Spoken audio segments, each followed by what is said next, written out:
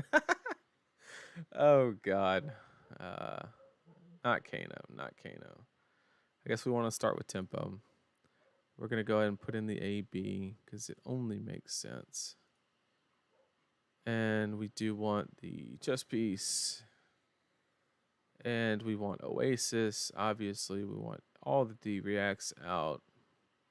We want to put on as much pressure as we can while not just folding to anything else. So that looks like we need one more card. I guess just a blue. Makes the most sense.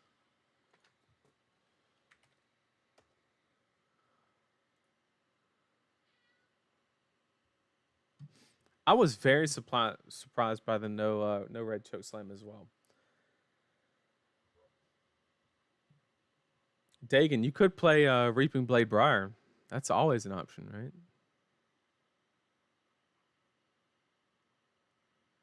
Okay, we got an E-pot off the rip. That's terrible for us, but we're gonna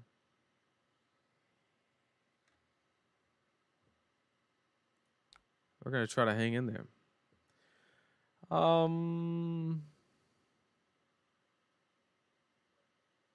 Endless Winter seems more relevant on a 4-card hand because it typically he wants to be on a 2-card rotation, but if he takes damage from Endless Winter, he can't activate, but he's not really trying to activate anything.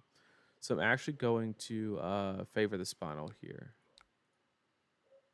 Because I think he's just going to block 2 cards and send like a 5 arcane damage or whatever at me. So I'm just going to prioritize the damage.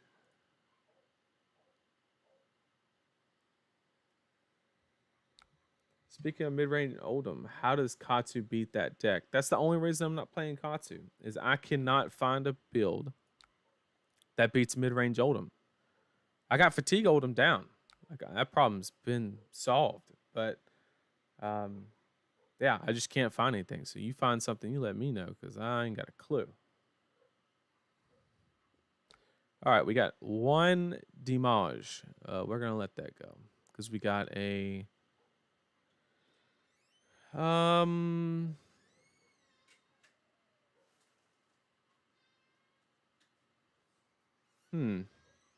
So we probably want to get this in Arsenal, but we don't want to give up too... I got an idea. There's no reason to stop 1 damage. It's not doing anything. Wait, no. Undo. 0. Yeah, I thought that the no red choke slam was very surprising. It's just so good into a lot of the field. Do you think mid-range or full fatigue is better right now for Oldhim, seeing as there's quite a few Dromais lately? I would say that it's probably... So what I'm thinking about doing is actually pitching the Glacial and playing CNC. And then depending on how the blocks come out, we can always Crown of Seeds and rip a blue because we're good, and then we could pummel it if we need to.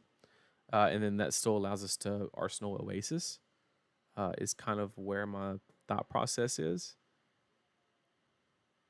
Let's do that. I like that. This looks very much like a pummel. Okay, we do want to force something here, so let's go ahead and crown with the one we got floating.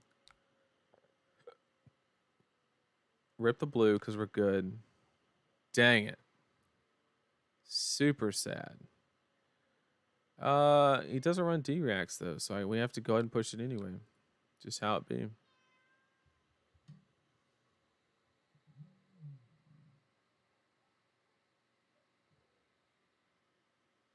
Yeah, we're not gonna leave it there for too long.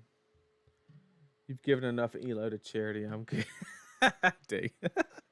You're not wrong though. You're not wrong. What did we get? There's no way he's got a D-React here. Tome, that's a good hit. Stops the life gain. We take it. We'll put Oasis at the top. This is good. Good pressure. We get to act like we're holding a blue. Hopefully he respects it. That's super unfortunate.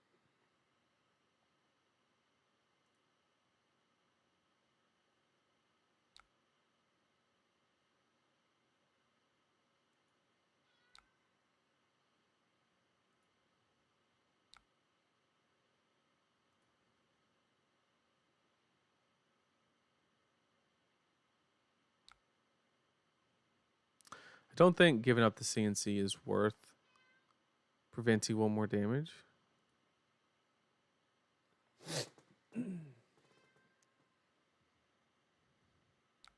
Good thing it's just a blue Aether Dart. We don't really care about that.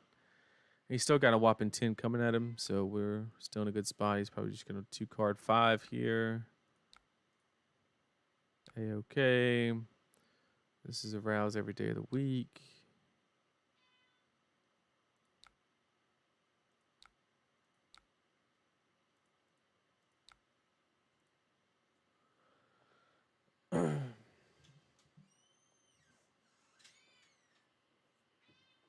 Oldham's just too good. I mean, he does everything consistently.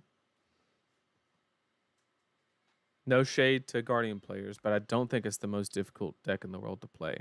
You just say how many blues do I have and what can I do with them. So very interesting to not get any blocks on the rouse. I mean, theoretically, that's what you should be doing.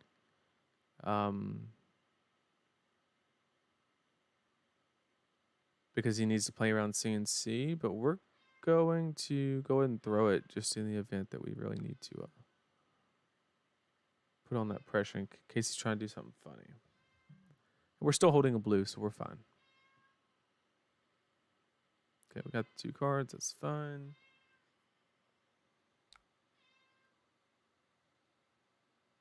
It's fine. He's finally in his prime. Absolutely. Absolutely.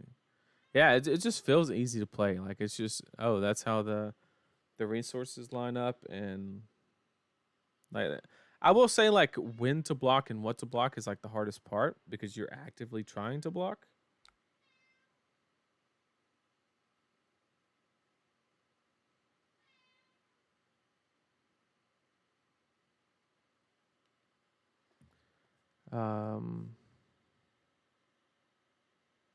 We definitely don't play Pulverize against Kano.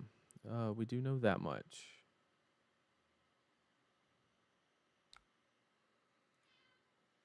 I will say though, the one thing I respect about Kano is the fact that okay, we're definitely going to AB as much of this as we can because we don't want to give the ops.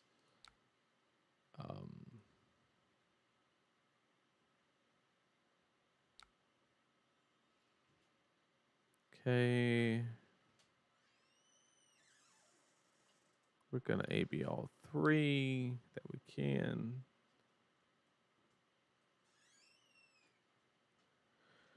So yeah, the mirror match is very like the better Oldhim player is going to win like 90% of the time, which is something I really do respect about the mirror match. Like 100%.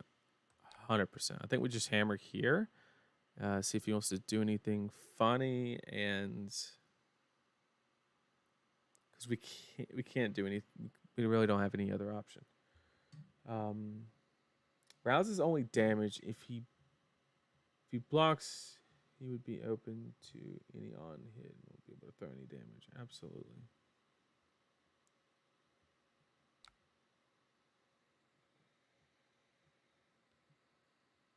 Excited about the next Elemental Guardian. What's happening? Aether Spindle. Another one? Homie. Chill. Chill, man. Yeah, Dagan, to be honest, I don't know if you were here at the beginning of the stream, but like the 3 decks that I'm looking at for the Pro Tour are my top 3 list currently is Briar, Tree Frog Dash, and Bravo. And to be honest, the only reason I'm not playing like Oldhim is I just I don't think I can stand toe to toe with people like you know, Hamilton if he decides to be on Oldhim, which I kind of do think he will be. Um, like I just don't think I can stand toe to toe in the mirrors, and I'm in the ballpark of like, you know, why would I bring it if I can't beat the people that I know I'm gonna have to go through to try and take down the event, right? Um, so I'm trying to like lean on my other strengths, if you will. So here we got a good few options. We actually just go ahead and throw this. If he commits blocks from hand, we can execute the pummel just fine. Yeah, so there's no reason to actually do it here. And there's no way to get pulverized out of the hand, unfortunately. But we needed it in case we pitched it for the we tunic pummeled and put that in arsenal for the crown. But it is be what it is. Very like why would you block 12 here?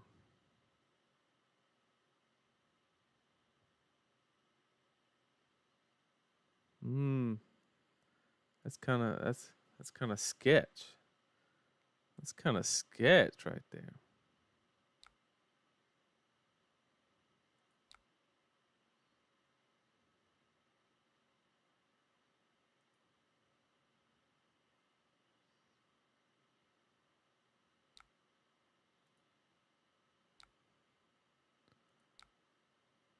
All right, boss. Here we go.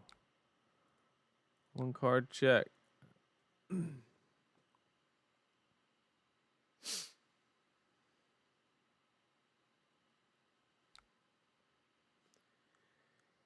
Interesting. I need test versus other Oldhims. Do you think the next elemental will be dual or more elemental or more earth ice? I don't know. LSS is gone.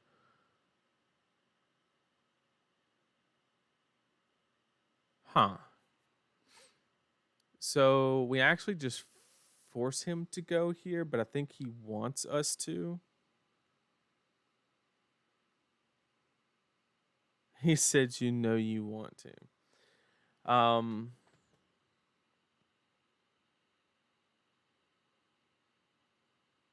He is forcing it here, but we would have what?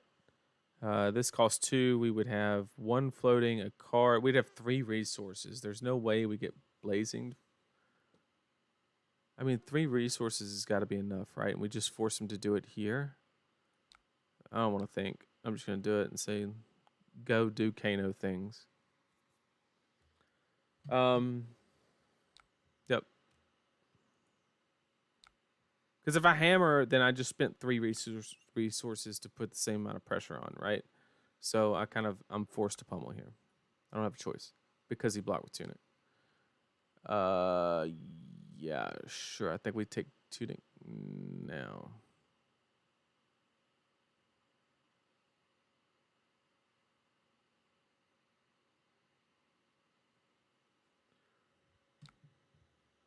I will AB 3 and let him finish his turn. Yeah, with so little time, that's exactly. Crown Arsenal Pulverize. Yeah, I thought about doing that just because you obviously don't want to get caught on the reds, but like I knew Pummel was such a valuable card in this matchup. It probably was a little greedy keeping him.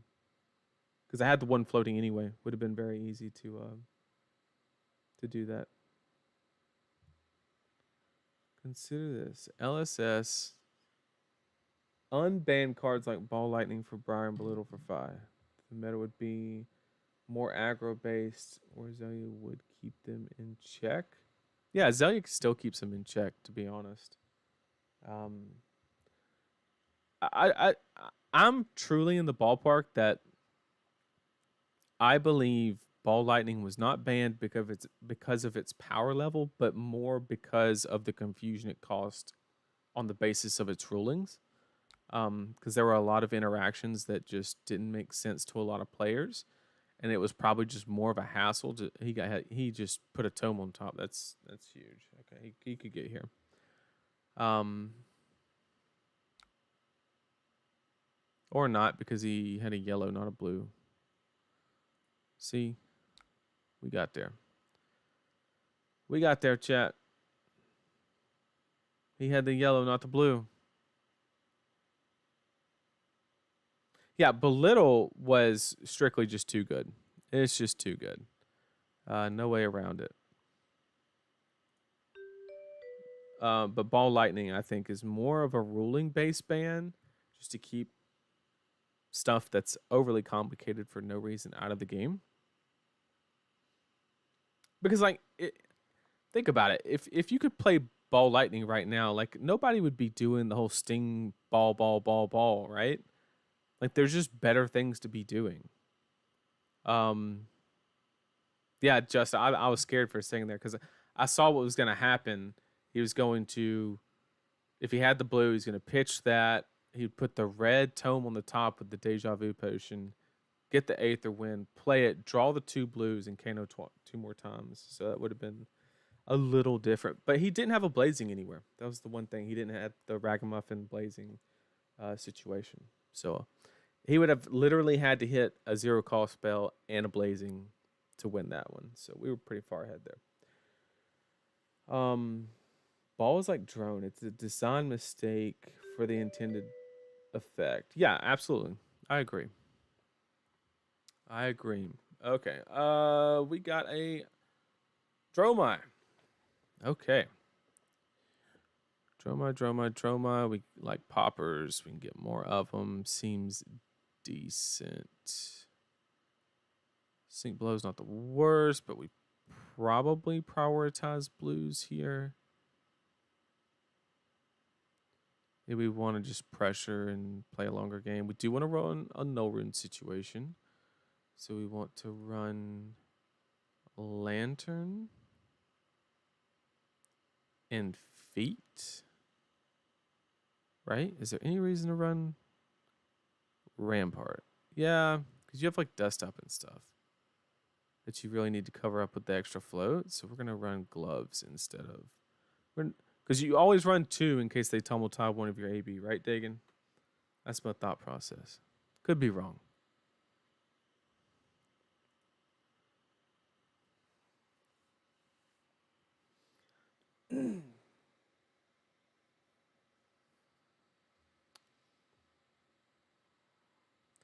Duskblade would be able to make prior LL. Yeah, well, Duskblade's it's just dumb. Like I tested it when it was spoiled, and I mean, it was the most ridiculous thing I've ever seen. What in the world just happened?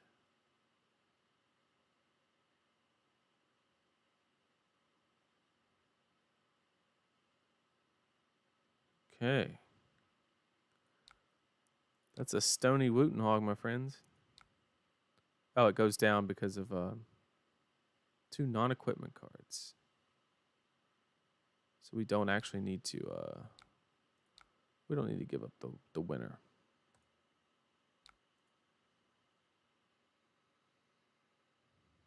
Good ash generation though, and present some damage, get some stuff out. Like that's pretty decent. Pretty decent.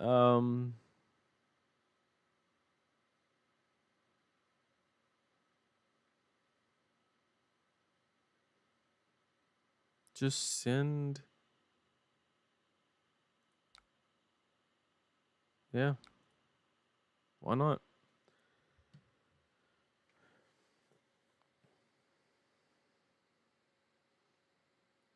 Runeblade is one of the last classes that need a buff right now.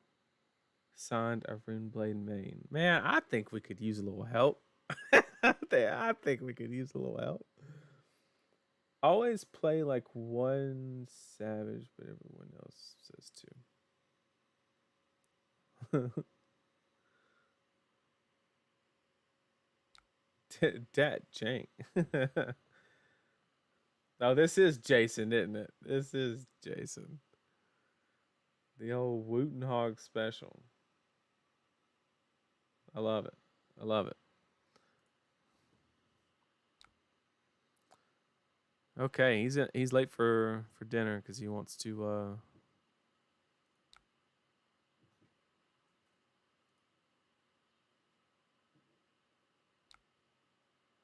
It's a pretty good hand. The Mai and a Pierce. Okay, so this automatically. Wait, I thought Pierce was only ran in Iris, or am I wrong?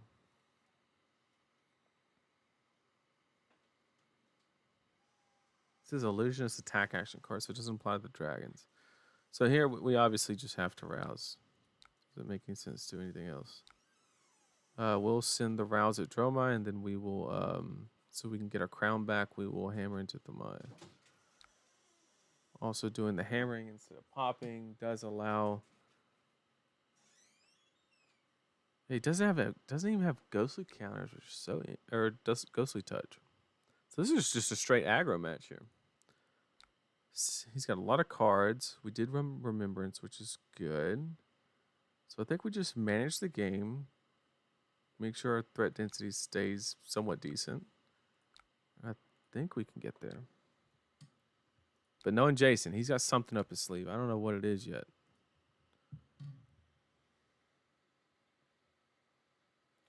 A little help is different than a buff. Yep. Yep, absolutely. Dusk till dawn, though. He's right. He's right. He strike for 5. Oh shit! I need to do the crown first. Sorry, my bad. Crown away this. Oh, that wasn't much better. We'll go here. And we don't block the card because it's more than. This doesn't have go again. What is happening? What is act? Is he playing dragons just to like get me to? I don't know what's happening here. Being honest, because this doesn't have go again. I mean, not me gonna get by another card cassette. We'll block some. I don't. It seems so weird. I guess I'll throw this one. Normally I would conserve poppers, but he's not on Ghostly, so I don't think that's very. I don't think that's the right way to play it. I think we got to put pressure on. I'm very interested to see what they do with the next Shadow Runeblade.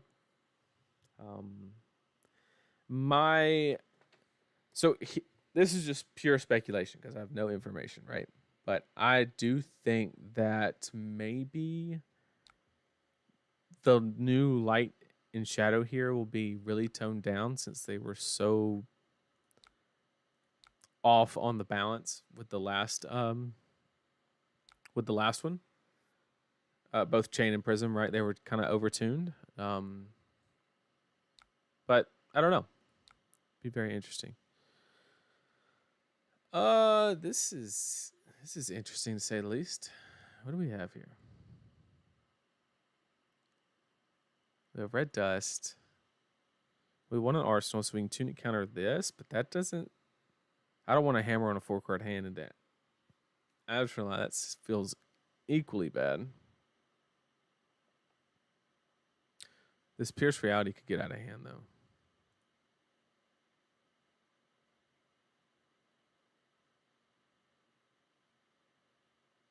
This says get an elemental action. This is elemental. All right, so let's do.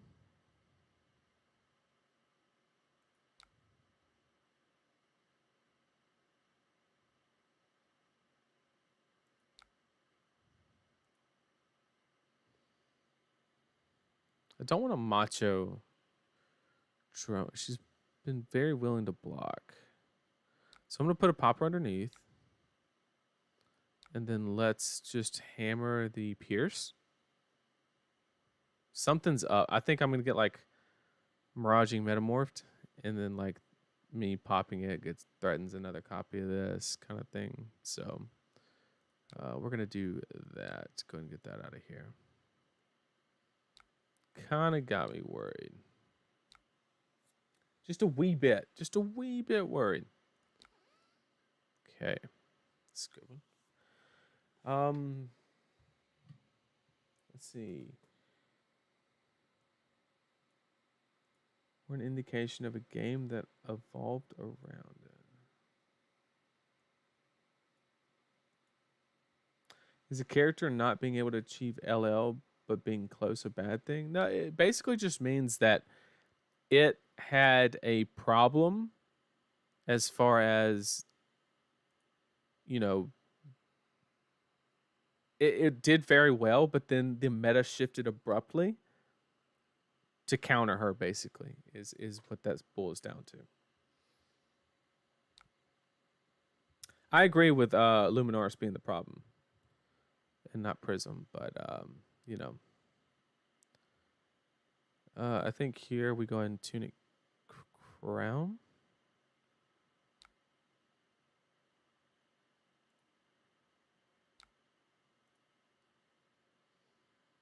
Okay.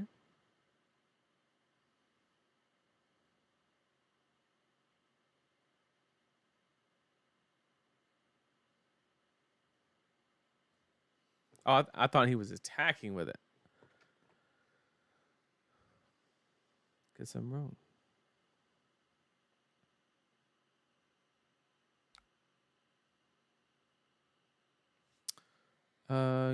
No, because Crown's gonna stop the arcane, and then we will pop it. Because why not?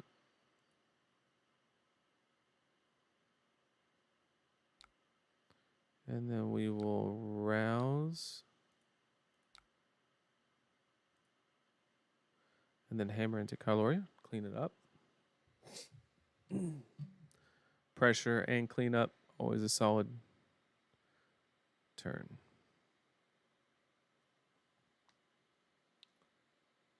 Feels like they tried to ban very sparingly. I agree. Yeah, they don't want to ban everything. They want to give us a chance to overcome obstacles like Codex. They could have given in to all the complaining, but they didn't.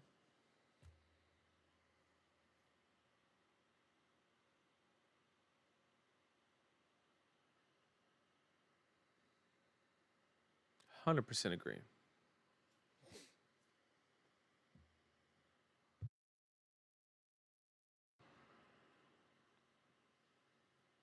Also, if you guys have not checked out fabric.gg, I highly recommend it for your deck building.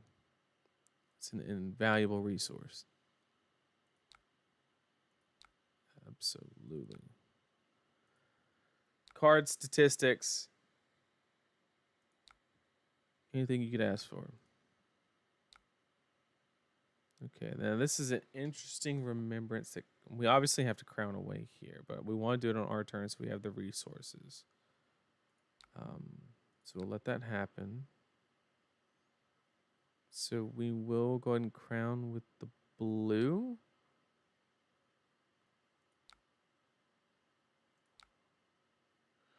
Okay. I would like to hang on to this in Arsa because we want the go again because he dropped that. So that means we will send this. Wait. We technically can rouse here.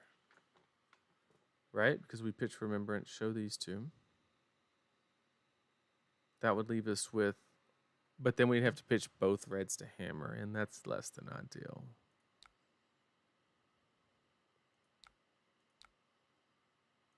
So we'll just do that. Arsenal this guy. Pretty good card. Honestly, with the way this match is going, I'll just Remembrance the Rouses.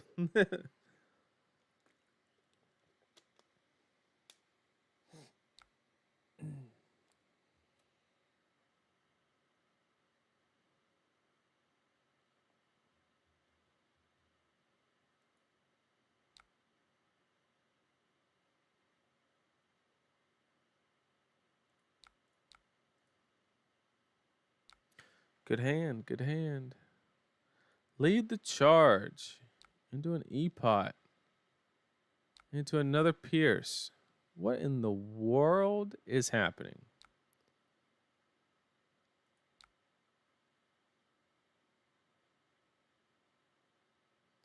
He's stacking these for a reason. So we gotta start clearing them. I'm gonna rouse and then attack it.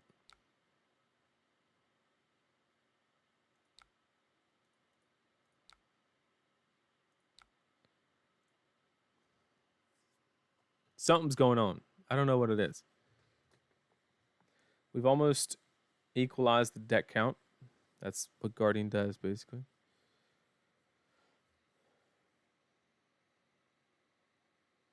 It's so sad seeing you not on Runeblade. Don't give up yet. Don't give up yet. In a week and a half, there's a decent shot I might be on it.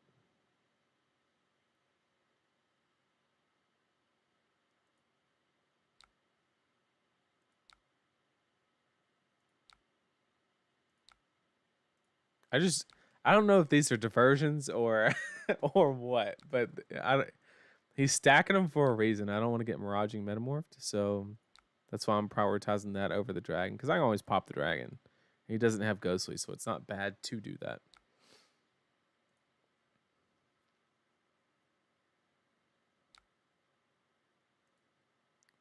He's not attacking. What is happening? I don't understand. I mean, we obviously have to clear the Chromite. Right? There's like no shot. Do we get anything else that changes our mind? Negative.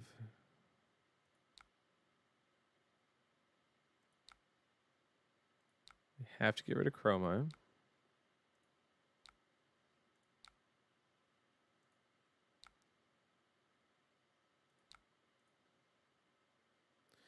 I'm still not 100% sure what's happening. Okay, we do have billowing. We can. We don't want these reds. We're actually gonna take. Oh, okay. He's trying to extract value that way by applying the Pierce Reality to illusionist cards that do not.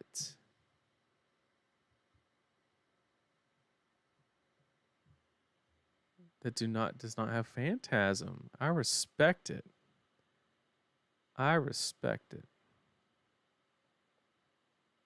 I don't know if it's any good, but I am gonna crown here though. Sorry. I'm gonna crown here. Sorry.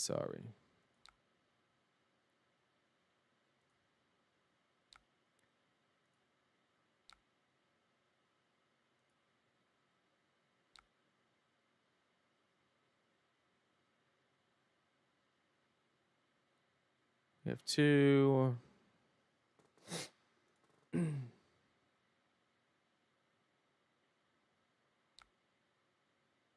go into Earth React. Because I gotta clear this. I understand what he's doing now. We can't let him get that value. So we'll pop. Oh. Oh.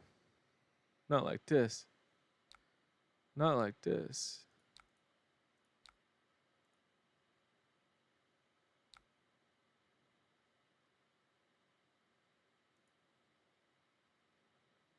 So we gotta take the Ashwing.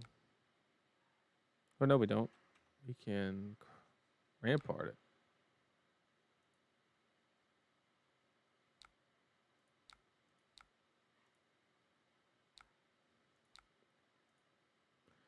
Then we AB one of the Azraline.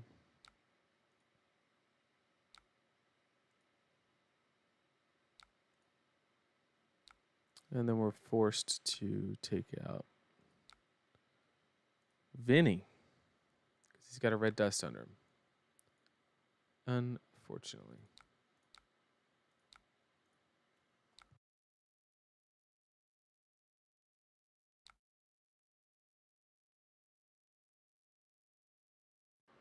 Yeah, you can't leave that one sitting there for too long.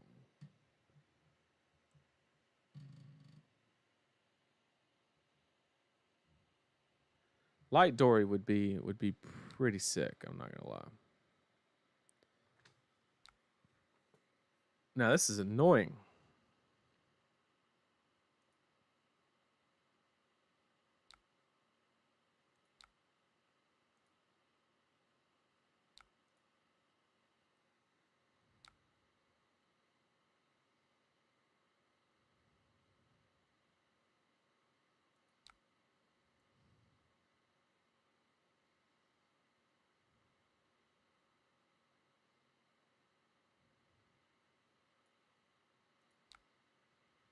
We gotta stabilize here.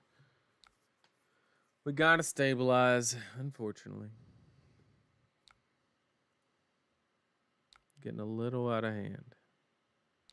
Just a tad. So we're gonna E-strike, go again into Miragi, and then hammer the Dromai.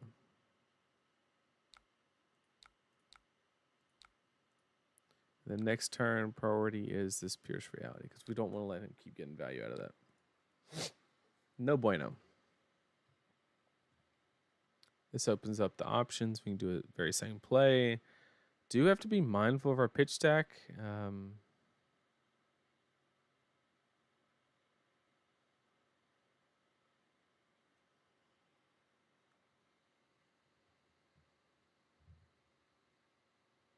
Yeah, the charge mechanic is not where it's at. Spinning a whole card for go again. It's kind of why I think Captain's Call is like not a great card. Because if you're spinning a whole card on an action point, like what's the point of swinging Rosetta or whatever, whatever you're trying to do. I guess the correct way to say is you diminish whatever comes on the other side because you're spinning a whole card to do it. We have an Uvia.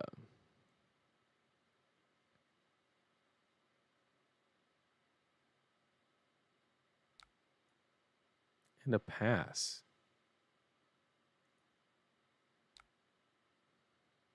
Okay. What's the Ash situation? Only one Ash, so he's getting a little low. So the Uvia, I don't think the Uvia is very relevant. So I'm actually going to go a little bit against the grain and just do a E-strike, go again. We're going to clean up Kyloria and the Pierce.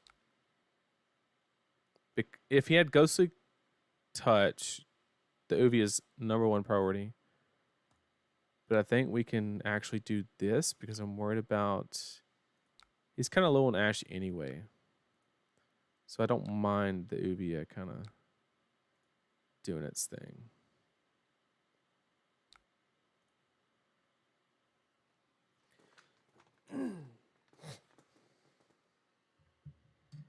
But I don't know. Never played this matchup before because I've never seen a deck like his. See that sweeping blow would be coming in hot for 5, so we can't be letting him do that. We do have some more that we need to clear. Sorry again, I need to crown.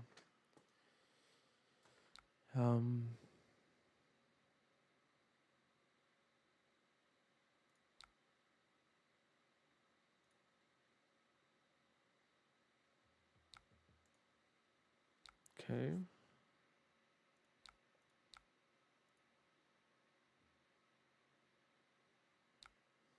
Keep the cards in there. See what else he has. He's just trying to work up on the Ash. Okay, passing.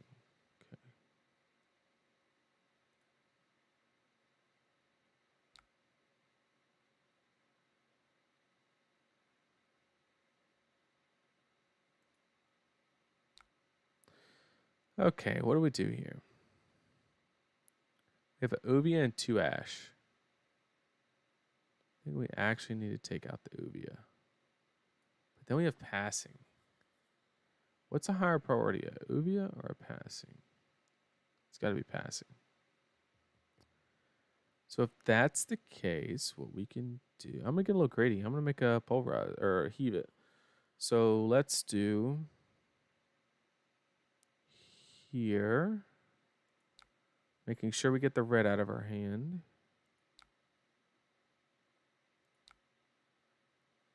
into the passing. And we'll heave.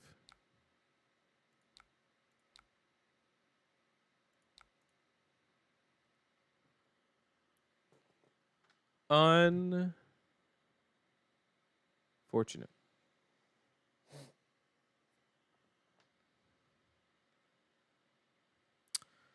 Well, this is a CNC into Uvia if I've ever seen one.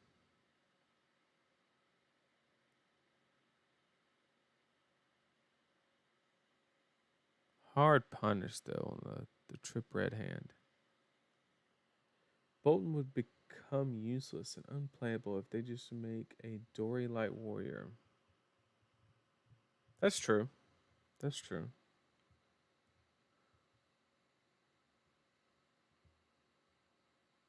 That's a good point. Yeah, I know. Dang it, I know that was a little greedy, but just I figure why not? I know you don't do that against regular Dromai, but against this Dromai, you don't think it's worth it? Maybe, just maybe, possibly.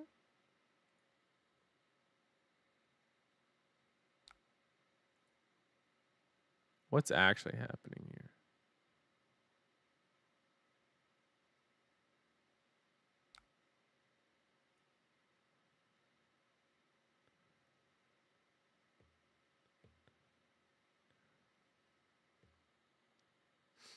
Hmm.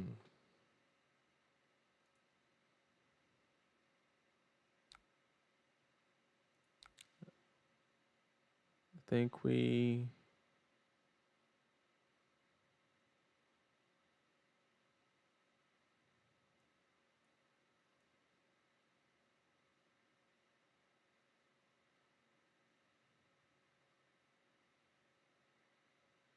Huh.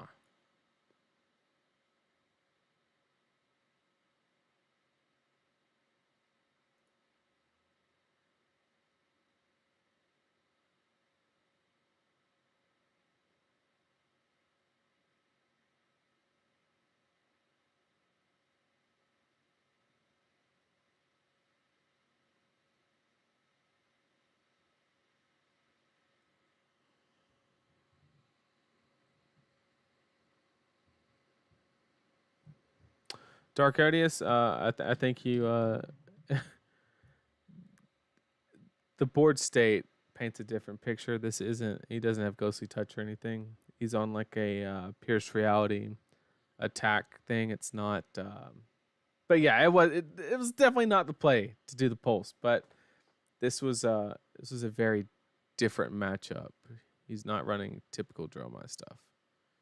There's like a Stony Wootenhog in his list and piercing realities and all kind of stuff. So I made a decision off of that kind of was the thought process, but it was very bad timing as well.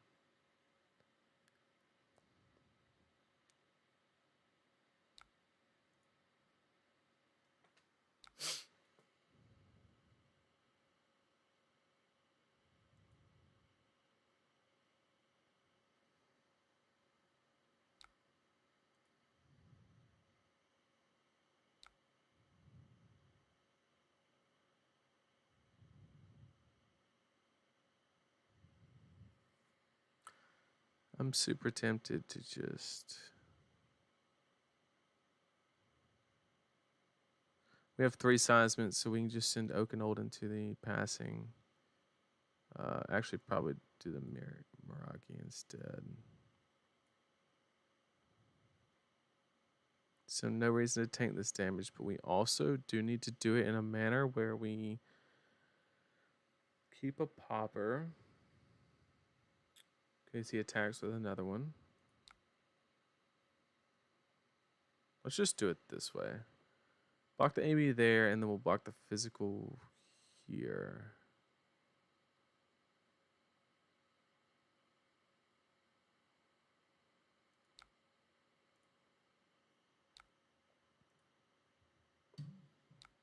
Yep.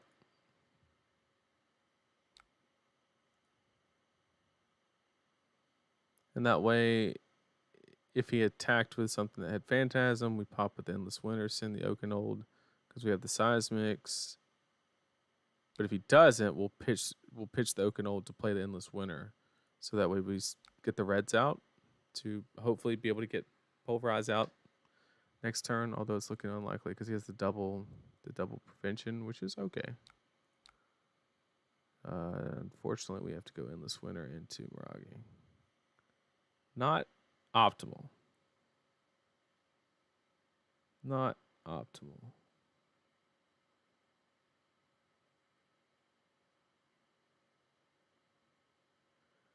Watch Dagan get a Pulverize deck in his arsenal weekend. Yeah. We all have to learn that lesson once. We have to learn it once.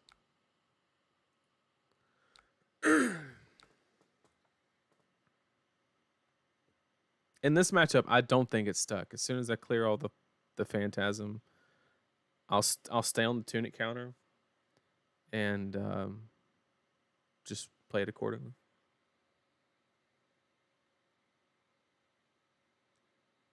But Dagan, because after I clear the passing, I have a good shot at like actually playing it. Don't you think it's worth staying on the Tunic counter so that way I can draw 3 blue, pop something, and get it out? That was my thought process. Not saying it's correct.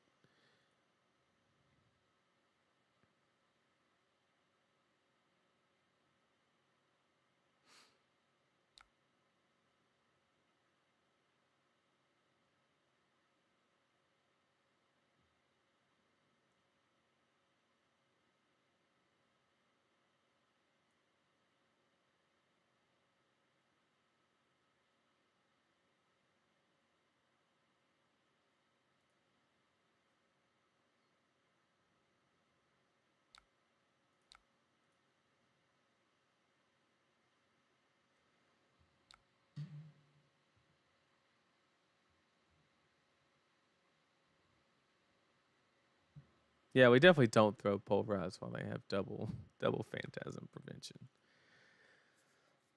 We can't be on that game plan. Another one? Are you shitting me? This is first cycle too. Insane.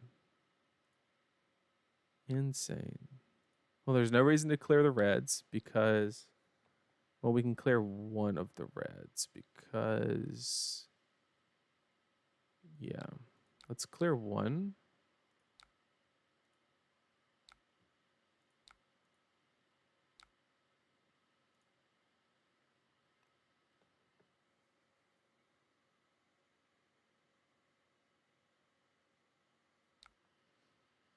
Good old Dromai.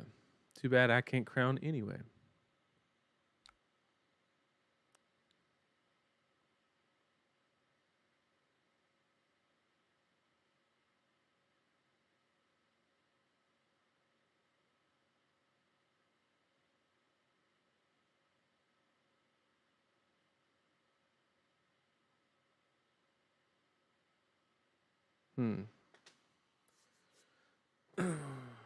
It's the first one.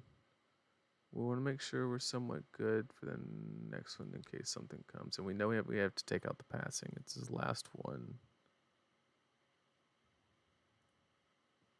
So we're actually in a decent spot once we get this Pulverize out. I'm going to block this and see if anything comes after we can staunch. Since we know we're going to hammer anyway. Sometimes it'd be like that. I'm so good at this game. Psych. It's actually kind of unfortunate.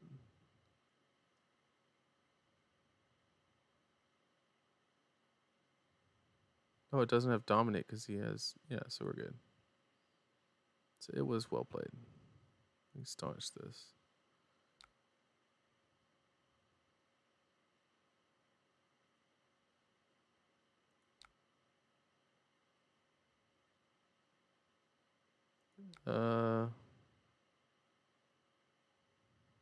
Am I missing something?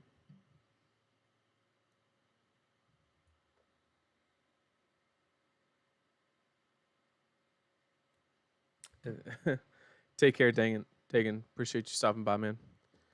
I don't know why I can't staunch, actually.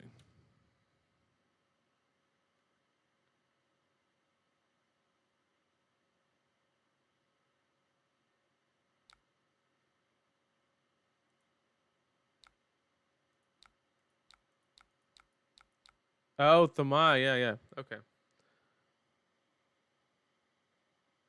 Of course. So that means we need to block with Macho. That's what that means. Actually, we probably just do Endless Winter and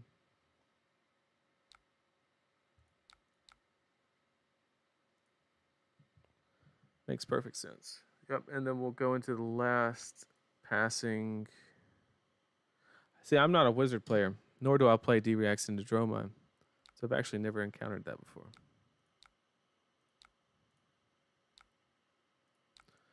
When you play Briar into Dromai, Thamai is literally a useless card.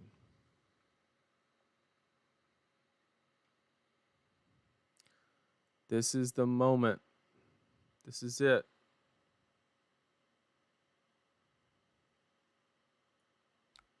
We finally get it out. Take it.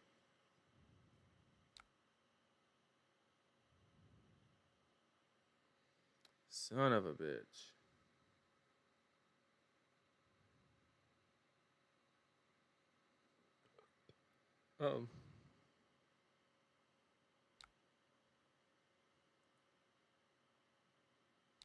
Take that all day.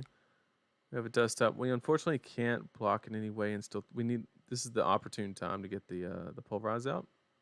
So we're just going to have to do that.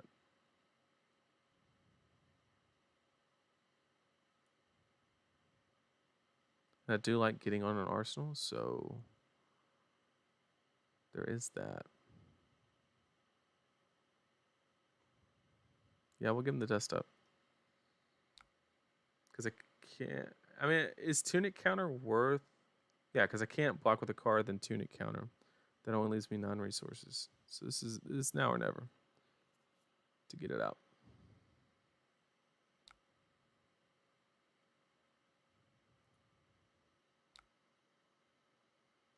The list is Pat's list from the person who won the Battle Hard.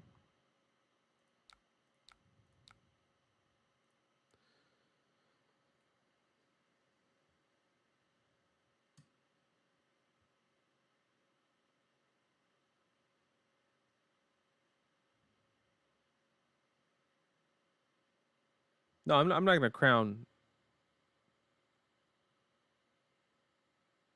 Yeah, you could Tunic under Thamai. It's only on their turn, right? Yeah, during their turn, you can Tunic counter on your turn. Yeah, I'm not going to crown next turn because obviously the Thamai is there, but I just want to have the option after I kill it because currently priority line is Uvia then Thamai, and a pummel is not the worst card to have down there.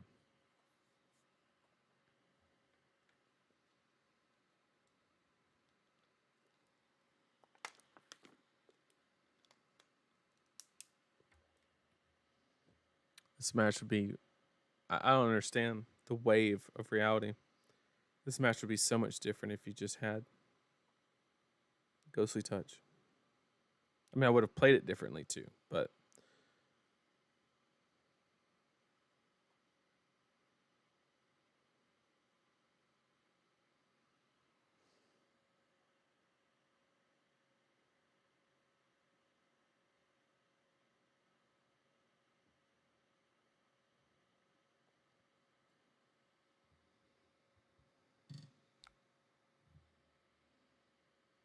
yeah, we'll take 9. Or we'll let him take 9. Sure. Okay. Remembrance. No red cards, so no go again on the dragons yet. Need to take out Uvia. The best and easiest way to do that is Endless Winter, but I actually don't hate using the blue pommel. I don't hate that move on the hammer for the Ubia. It saves a popper basically. I don't hate it.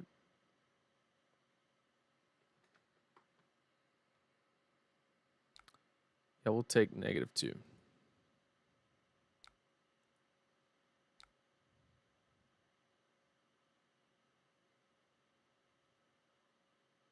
Actually, because he played Mirror Guy, that changes the priority count, and there's no reason to.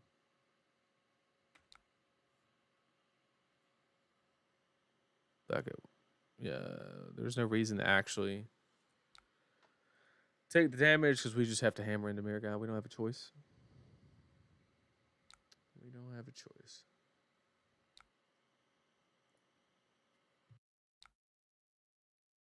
Yep, trying to get poppers out via Ashwing.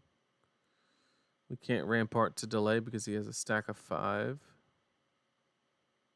So he just gets a popper here, which is part of his plan. We'll play it on him.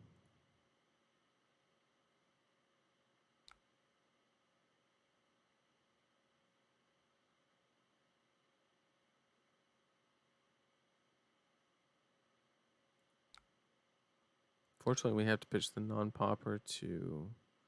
I guess we could have Earth reacted and Rampart to block 3 Ashwing, but he probably would have saved it. That looks too sketch to do that. Yep, we'll go into Mirror Guy.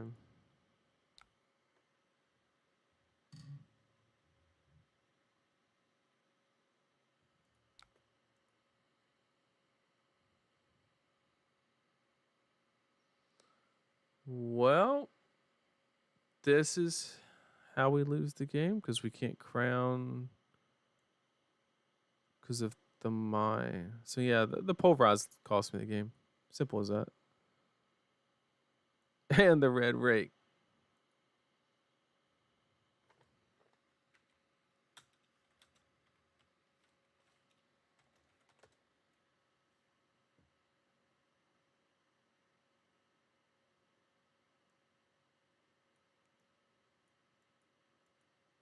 Yeah, with 9, that's 13. 14. And even that. I mean, you're talking. It put me at like 6, and I gotta block everything, and then he probably runs me out of poppers with the non-ash wings. 1 turn at a time. Yeah, there's no way out of here. You got it. You got it, Jason.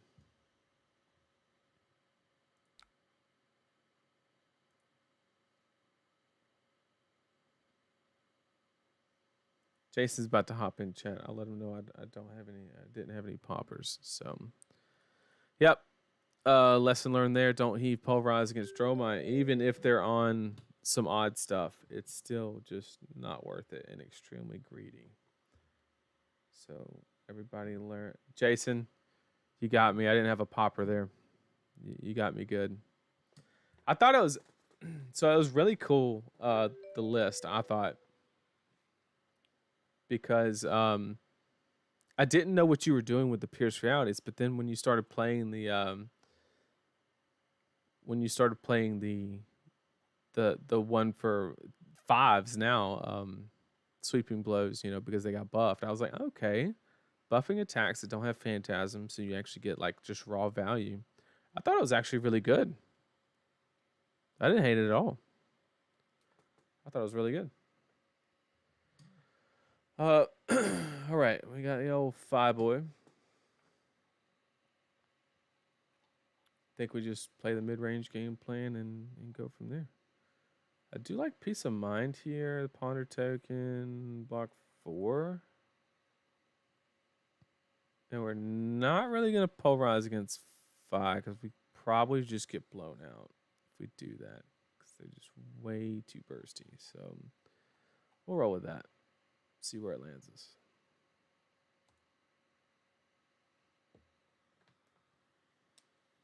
So because they don't have Belittle, it does change the dynamic of the matchup a little bit. It makes it where we have the ability to play a mid-range game plan and just wait for them to, pitch a red for a mounting anger, basically, and just have a really bad turn and then send a little disruption and go from there. But good game, Jason. Good game. Good game.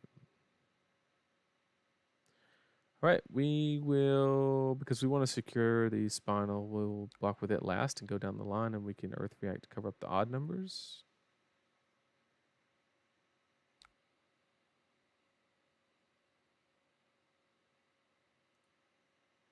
Yeah, no stalag. Not that I saw.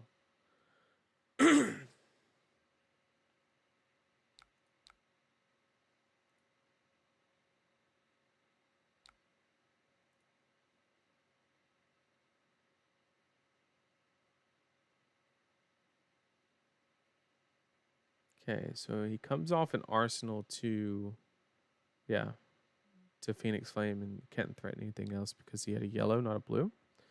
So this is easy. We just go ahead and throw the old spinal. Get them blocks.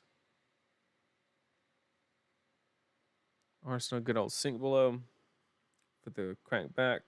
Just hoping he doesn't have E strike for 7 for the return. It'd be super unfortunate. Because that's probably the best thing Phi can have when you present a spinal. Is that good old? They're obviously not going to take it and then E strike 7, but they'll block the 2 best blocking cards in their hand and then just send the 7. It's pretty efficient. And you typically lose out on that exchange. Okay, ancestral empowerment. That's a good thing to note. We need to prioritize our earth cards for when we block. But we did get a lava burst. That's pretty good value. Don't mind that. So it probably just has like a 0 for 3. Maybe like even a blaze headlong. I could see that where he just throws a 0 for 4 and calls it a day. Or Phoenix Flame. So I do just want to block this and then send the CNC because I do want to threaten pummel. That is something I want to do. Just get him sweating a little bit. Just get him sweating. Keep him blocking. No 5-card hands. No 5-card hands. And if we had the pummel there. Sheesh. Okay, this is a good one, depending on what we see. Let's see. We'll have tunic counter, but that doesn't really change anything. We can't. We do have enough to rouse, but this is kind of a dead card. So we are looking to block with it. We know that he blocked all the damage, so this could be anything, but there's more than likely something coming after this. So we'll save the sink blow for a higher priority.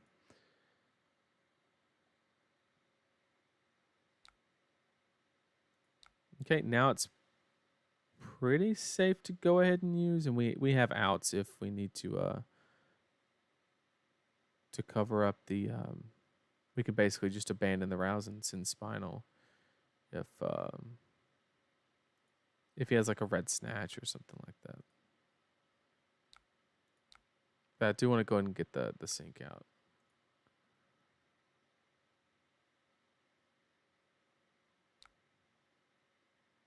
Okay, we don't care about that. Lava burst would be good. Okay, there's the snatch that we theorized could be there.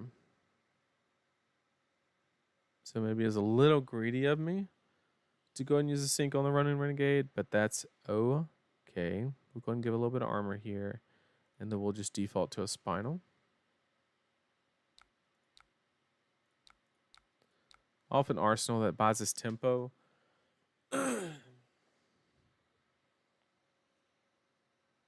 Definitely a little greedy though.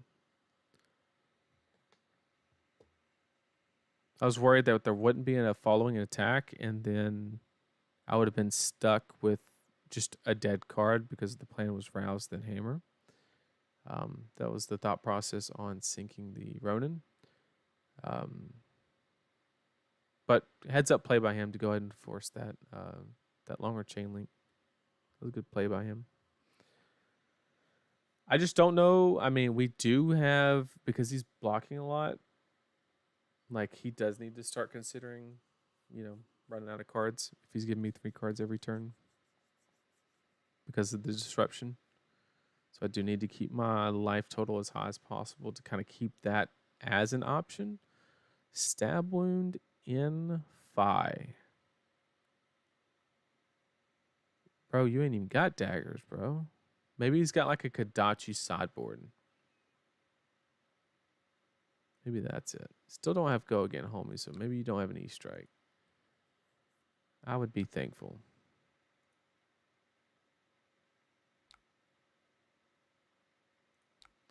Okay, unfortunately, we don't have a huge play if we block this. And I do want to Arsenal St. Blow, so we're going to take the 3 and send 10. That's just how it has to be. So we can get back on an Arsenal. Very important. So we're not sending Disruption, but we do have a D-React Arsenal ready to go.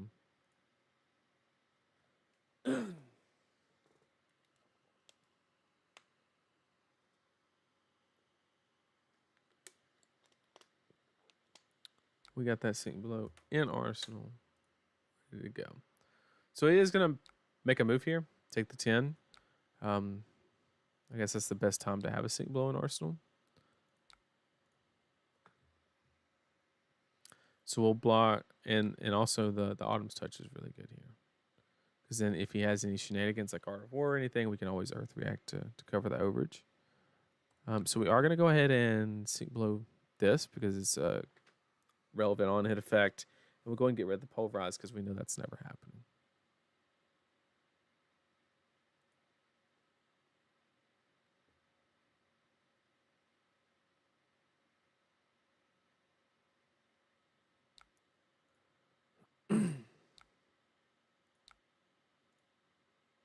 Yep, that's good.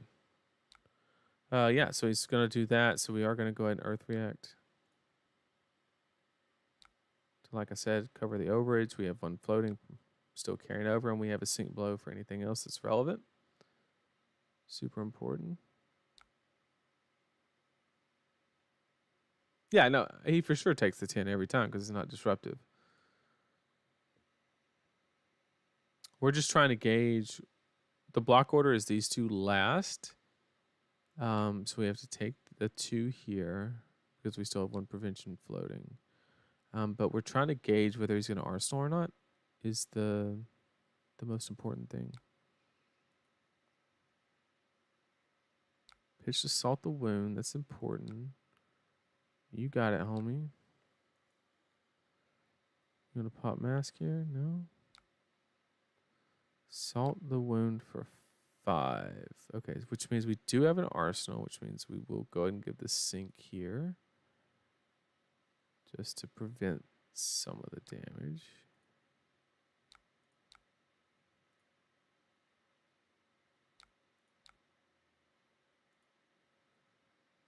And then we'll pressure the Arsenal.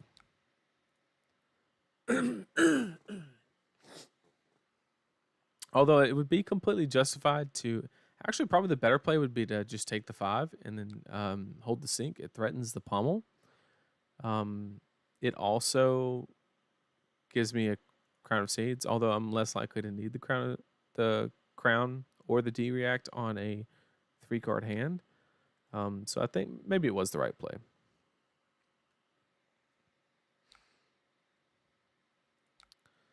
All right, so we do have an E-Strike. Unfortunately, the best thing... We could Ice React here.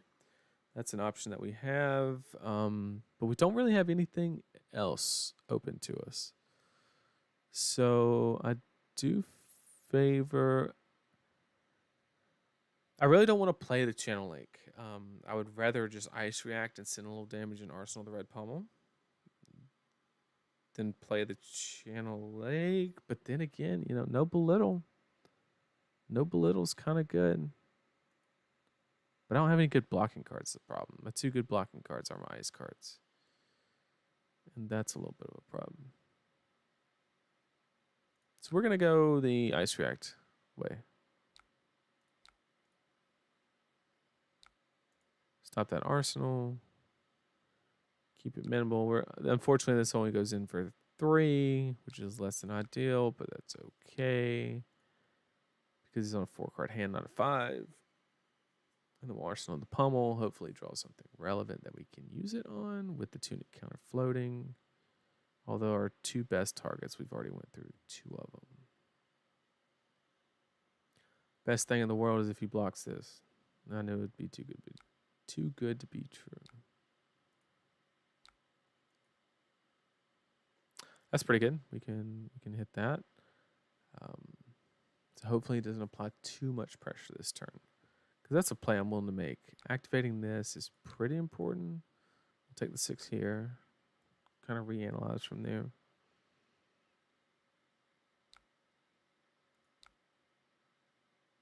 We'll also take the 1.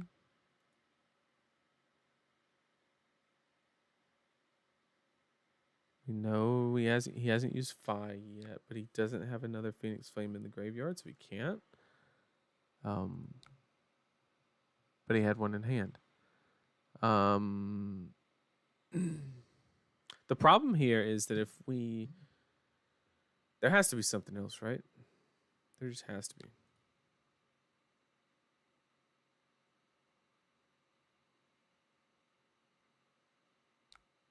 Unfortunate. So that the unfortunate part, we get an arsenal, but we telegraph the pummel hard is the problem. Which may or may not matter, but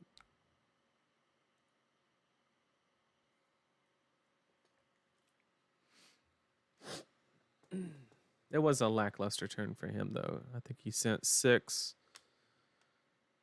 and then 2, and then 1. Like that was it. Wasn't the best.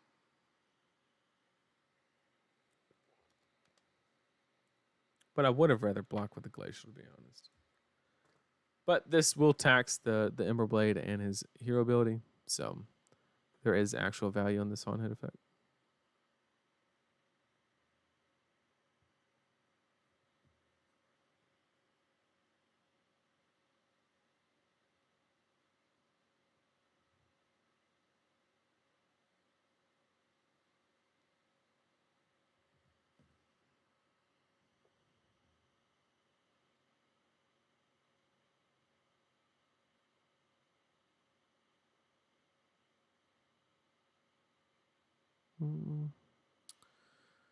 He's thinking hard. We got another Phoenix for him. I still, to this day, find it very interesting that in the first Pro Tour, I don't know if anybody was there, but while James White was doing his Q&A, he said that while he was designing Phi, it was the first time that he truly understood pitch stacking in second cycle. And it just has to revolve around like this card and Tome of the Firebrand and stuff like that. So really interesting that Phi's never really taken that deck building direction. But if James White found it, I mean, like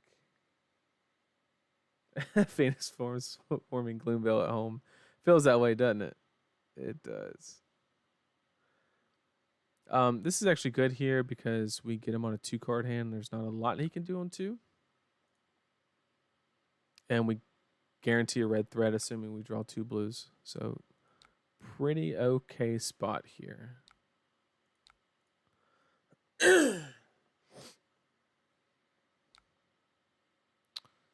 Okay, we have an E strike for 7. We have no cards in hand.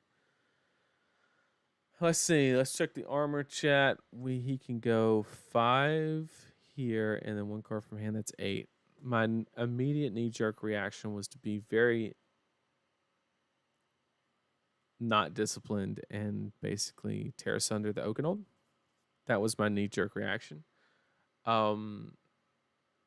There's 2 ways to look at this, right? So we diminish the Shuko value from here on out, which there's definitely a few turns left in the game. But then again, we basically get a card value if he blocks with Mask.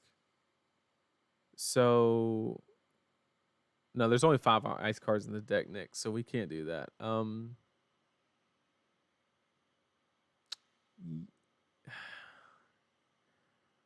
Yeah. I mean, I don't hate taking tunic counter just to prevent a damage. Like, I don't hate that at all. Might as well get value out of it while we can. But like, if I send the 8, it gets a card from hand and Pouncing Links, which is basically a card anyway. Yeah, and he's sitting on tunic counter. We'll do that. We give him the option. So we need to undo that block. So I'll do it in reactions. I'll just tunic counter crown just to prevent the damage.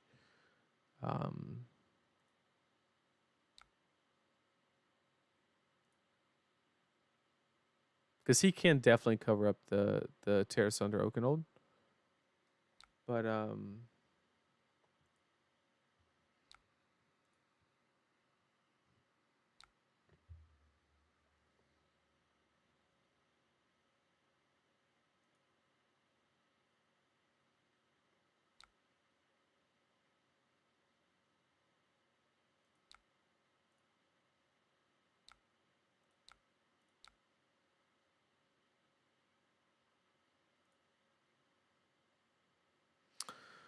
so this comes in for 8, discard 2. And then but he does have the option to block 3 and then all of the armor. But like I said, getting the card block happens either way. And then this is the effectively 5 value I would assign to it because it just reaches for a lava burst. And then also this is going to save me a damage on his next turn. So we get effectively 5 and then 6 plus tunic counters already on 3, and he'll have to blow it here to stop the discard, or he just eats 8 and discards 2. That works too.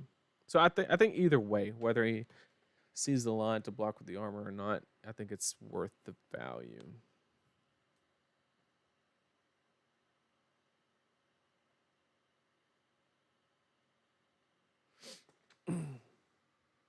But we're sitting good. We got some armor. We got him on a 2-card hand again. We're on an arsenal. Mounting Anger.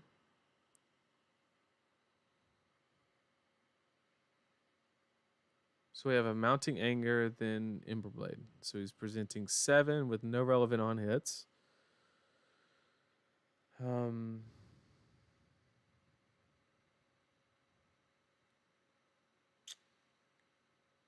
We can dominate Glacial, but dominate doesn't really matter yet at this point in the game.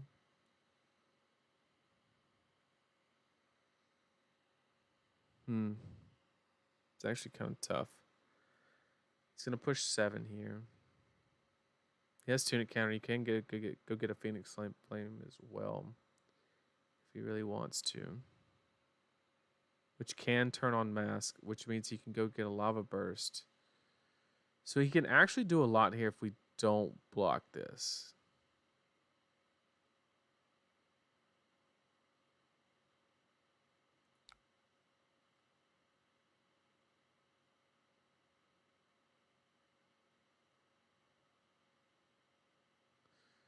Yeah.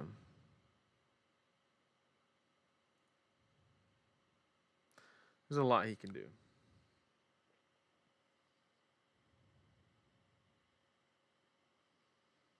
So I think we just really need to block both attacks to make sure he can't go reach for the Lava Burst. Is all we need to do. And then we need to keep the pressure on. We can send 10. So if we block, we have Crown floating. So we can go ahead and throw Rampart and a card. Actually, we don't even have to give a card here. We could just...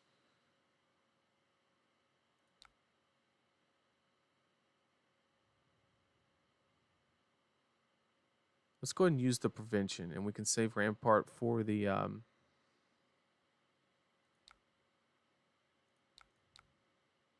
Let's do it that way. And that way, we save the Rampart for the Phoenix Flame to deny the mass trigger. If he decides to reach for it with Tunic Counter. And we'll take the Ember Blade. Yeah, I like that.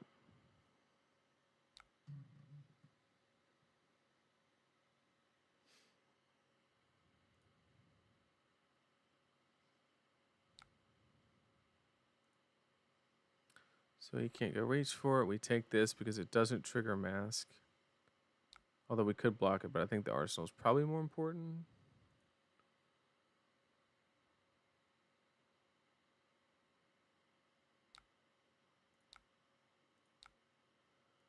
We scouted that one out pretty good.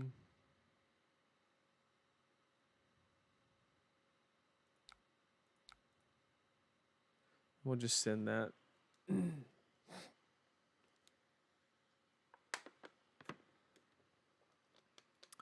Why not Arsenal the Macho? Because the dominate on Macho is irrelevant when he's got 5 armor. And Sotomoro at least effectively draws a card. Although theoretically you could crown as well.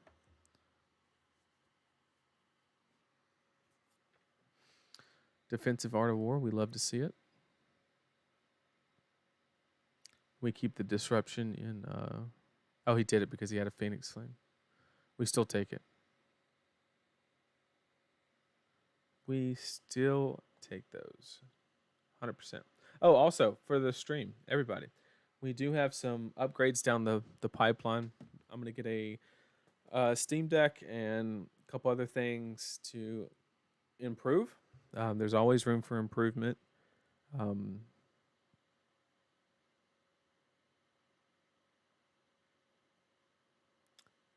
Once again, the Dominate is irrelevant right now because he has 5 armor.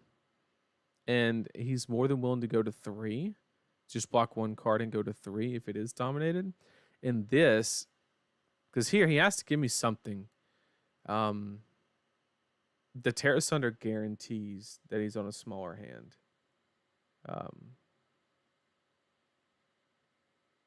Yeah, I value the disruption higher than I do anything else.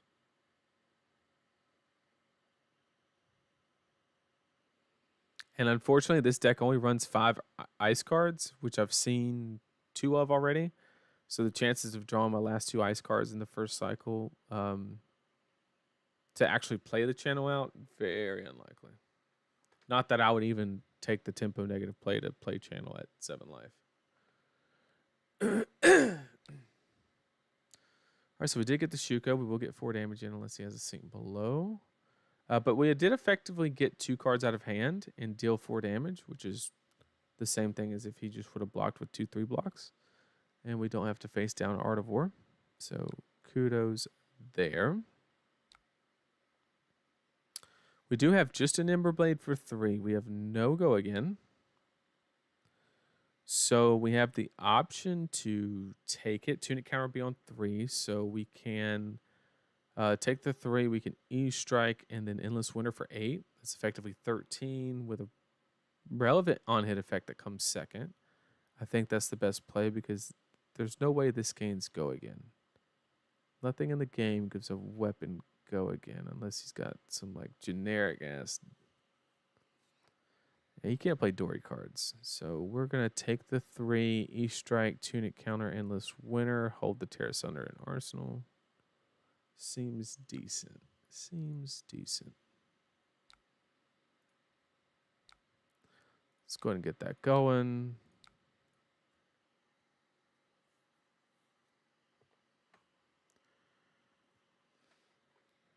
We could tear into Endless. Is that better? Let's think about it. The 5 damage at 6 life is the same thing as ripping 2 cards, right? But the tear Endless gets blown. He is running Sink Blows. So the tear Endless gets blown out if this card is a Sink Blow. So I think actually the E-Strike is the better move.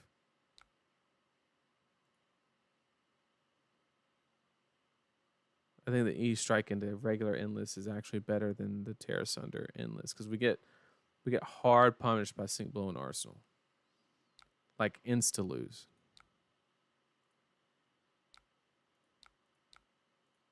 But it's definitely close. I just think that just the raw 5 damage is enough.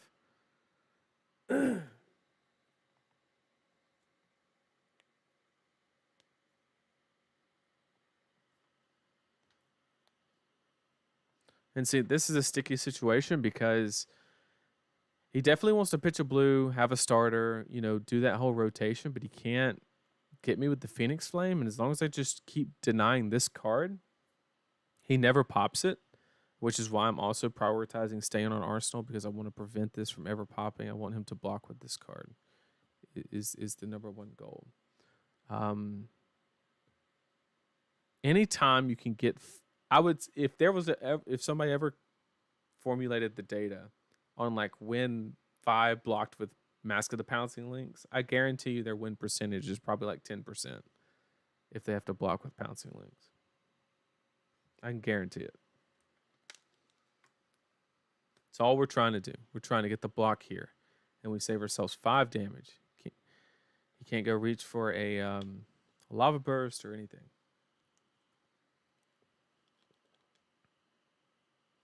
Which, another thing, if you're playing on the other side of this match, if you notice the Oldhim is taking damage in spots and not trying to play like a very long game. Okay, so he has another D-react, right? Because he's currently dead. So he had 2 sync blows. Holy shit.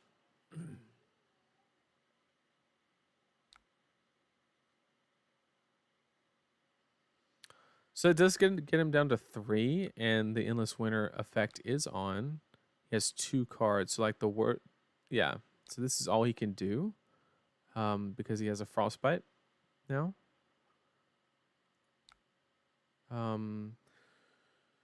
So we actually have some things to consider here. It's definitely tempting to take the 3 to turn on Heart. Unfortunately, I don't think we can. So it might just be block with CNC and send 8. Although we do lose out on... I'm trying to find ways to extract value from Heart, but I'm not seeing it. So we could crown here, but crowning here, we still don't gain any value. We actually run risk by not being able to play the Glacial, is what we do. And we stay on an Arsenal by doing that play. We present 8 damage. We'll have a 4-card hand. He'll have to block 2 cards unless he wants to give me Mask. I think that's the play.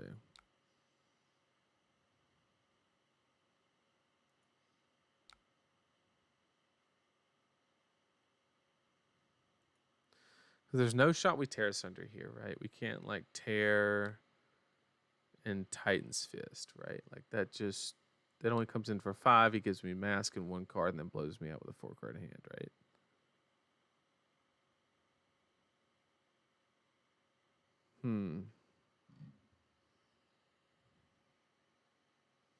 Yeah, I don't want to crown on my turn either, because if I do, then if the default play is to play the Glacial, then we're off an Arsenal, which is risky. So I think the safest play is just to jam the Glacial. It's unfortunate. I wish it was a red one, but crowning's too risky. It's actually not even that it's literally we don't get an Arsenal if we crown.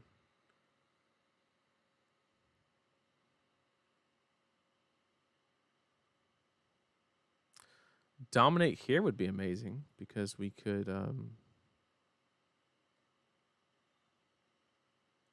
we know he's out of sync blows. He's played all 3.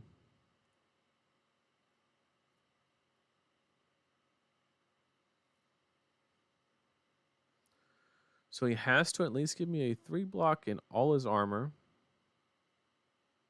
Or 2 cards. He is on Tunic counter, which is super scary.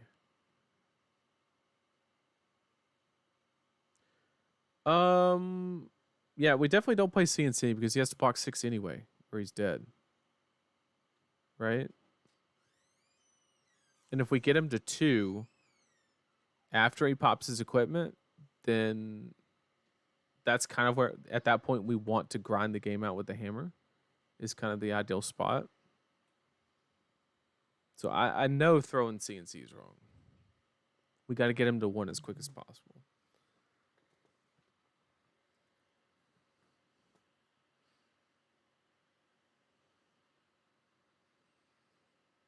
We need him to have a whole bunch of 2 blocks here. That's what we really need.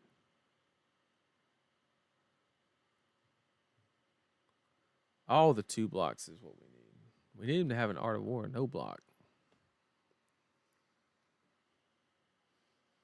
Actually, if he has an Art of War here, then he basically has to block with the armor because it's the only way that he could actually play it. Unless he's willing to arsenal it, which is really bad in this spot.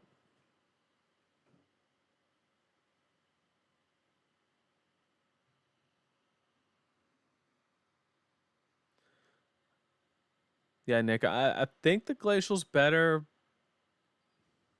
I don't know. I just don't see any world where the CNC hits, and it's a very easy number to block. But I mean, we'll see when he blocks, right? That'll give us the information on which would have been a better line. Like if he gives like a 3 block, a 2 block, and Tunic. Yeah, because he has. Okay, so we got the armor. Okay, so this would have happened whether. So this was the correct play. Because if he's doing this here, he would have definitely done it on CNC, and we wouldn't have gotten the 2 damage to put him to 1. So Glacial was 100% right. Now we just have to survive this 4-card hand and get a hammer in and go from there. This is a great card to do that.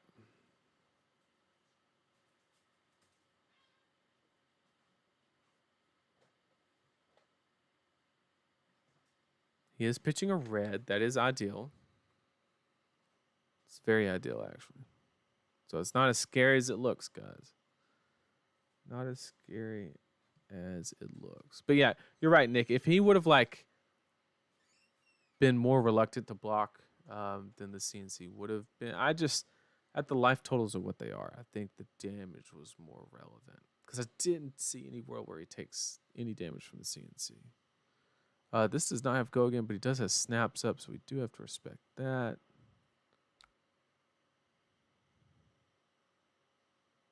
There's also a world where we go and give Tunic counter here. We are definitely crowning and then peace of minding, and then we'll analyze after that.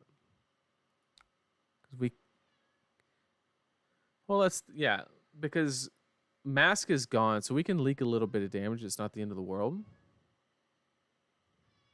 But we're never getting rouse off, and it blocks 2, so we need to get it out of our hand.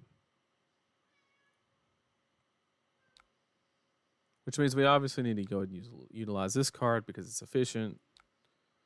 The question is, are we doing it here nor there? Is kind of what it revolves around.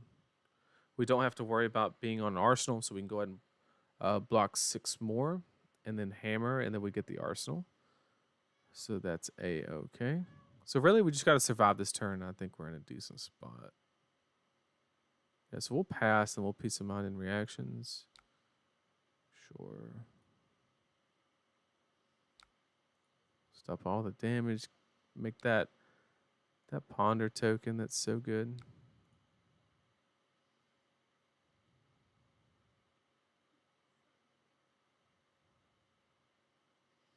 We can block 6 out of what he has left in the hand. Technically 7 if you count Tunic, because we really need to present 4 damage on his turn. Just for you, Ed. This one's for you. I did learn a lesson that you probably already know. You don't heave Pulverize against Dromai. It's typically a bad news bear, right? Rooting for the 5. I don't like Oldhim either. I think it's the best deck right now. I really do believe that with everything in me.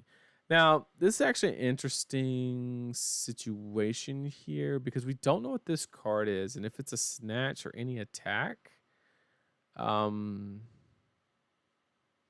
he is going to Fi here. This is actually really tough because we want maximum efficiency on... Yeah, he has 1 Draconic Chain Link. This is the second one. He has the 1 floating, so this is 0 cost attack. We're kind of screwed. So we need to block this one and then take the Phoenix Flame and then block 3 on whatever this last thing is. Or we could block up to 4 on it.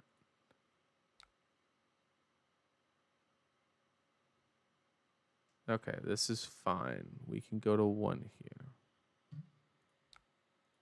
Because we have to present hammer to get 2 cards. We have to get that tempo. Or we die. So we go to 1. We have the Ponder token as backup. So we're in a much better... We're not worried about breakpoints because we have Rampart, we have Crown, and we're getting an Arsenal. So we're fine. We're getting 2 cards. Then he presents 2 cards, and then we just out-tempo him because we're on the Arsenal first. So unless we just draw the dog water of hands, I think we got this one locked up.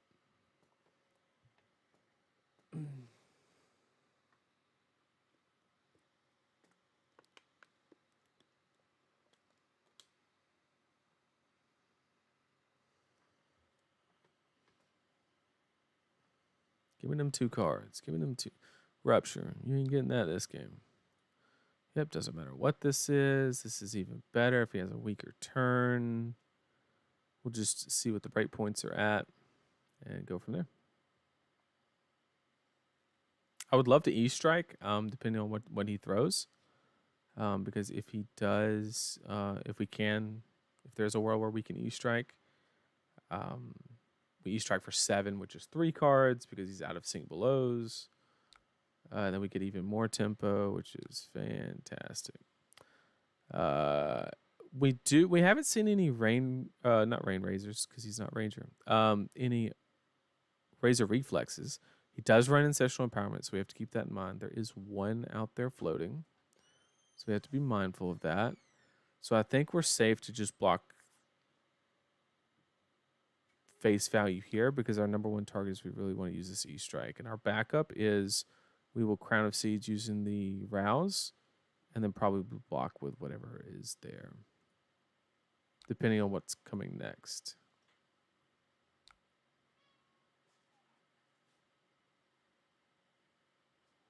Okay, it's a yellow, so we don't have to worry about it, but we are going to go ahead and Crown because we basically have to.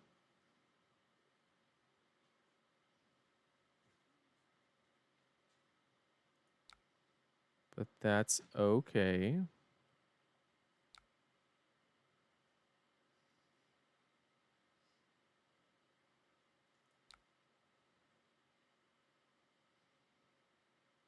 And then we E-strike for 7, getting 3 cards.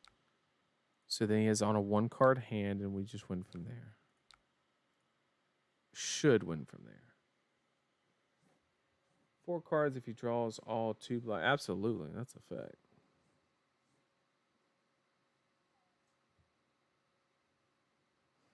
Best deck without his hammer. Yeah, what a guy. Yeah. I agree. That's on a 1-card hand. And we can even Peace of Mind to add insult to injury.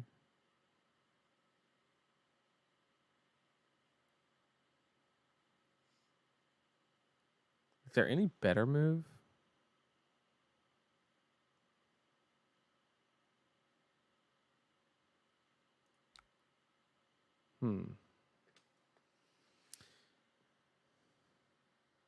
Because we drew Peace of Mind, there's no...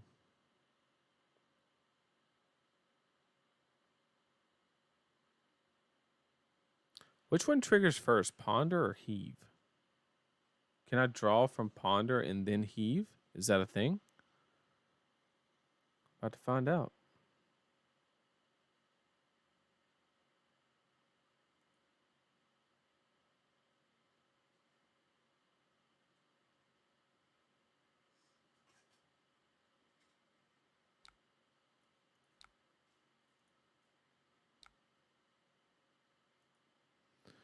We's about to find out. This is a 3 cost, just double checking. You never know. Get 2 cards. Hopefully we can Heave to close out the game. That'd be super nice. He's got 14 cards left in deck. No 4 blocks remaining. We're safe there, so we just gotta keep making these trades. Keep making these trades. Didn't need to crown there. Yeah, my math might have been off. Yep.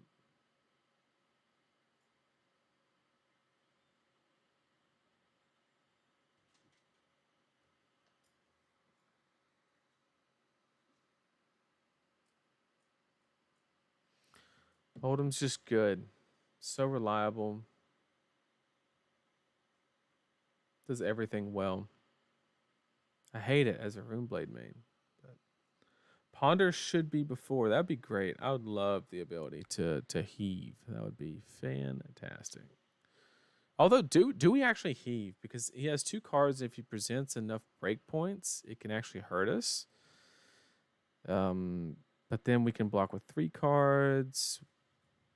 He could go 3-3-1, and then we can't. No, if he goes 3-3-1, then we can block 3-3-1.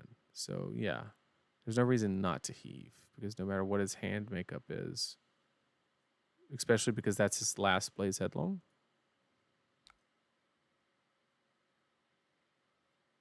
Ponder is trying to trigger. I guess we want to Arsenal the Rouse because it blocks less. Okay, so this is a 3-card hand, sure. But we can crown to kind of stop that.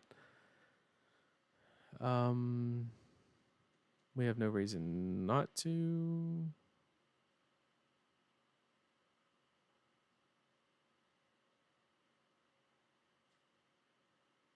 If we rip an Earth card, it's kind of convenient.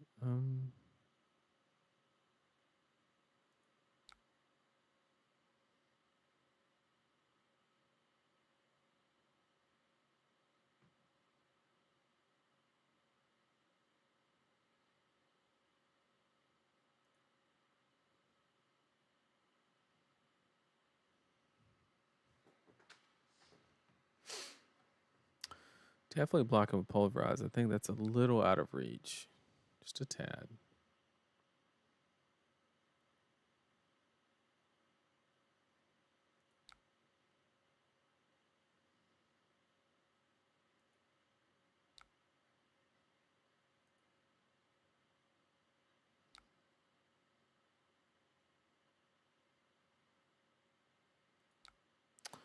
So we're just going to do the same thing. Hammer time. Get 2 cards, play the same game for approximately 4 more turns. I can't imagine it because he still has another Art of War. So I think just the last Art of War just gets him killed. And I think there's also one more Phoenix Flame, maybe. No, because there's one in Banish. So we have one more Art of War, and I think that's just what gets him killed. Should be in this hand, actually. So we should see a block with 2.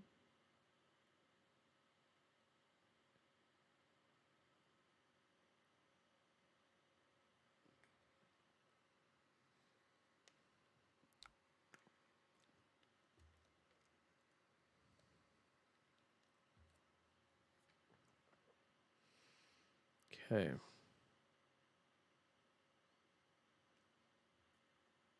Super close, though. Ye ol' 1-1. The 1-1.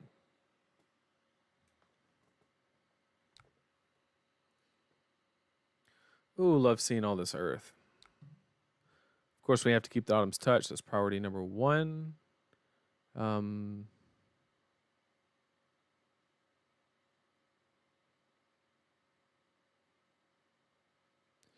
Although here he just loses because we Ice React.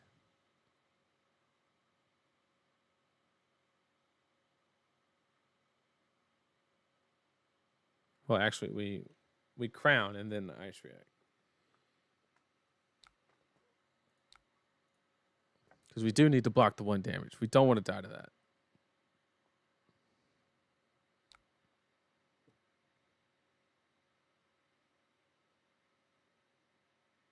In case he does have Ancestral Empowerment, there could be 1 left in the deck. We are going to block with Rampart. Because we would like to throw this Disable if we can.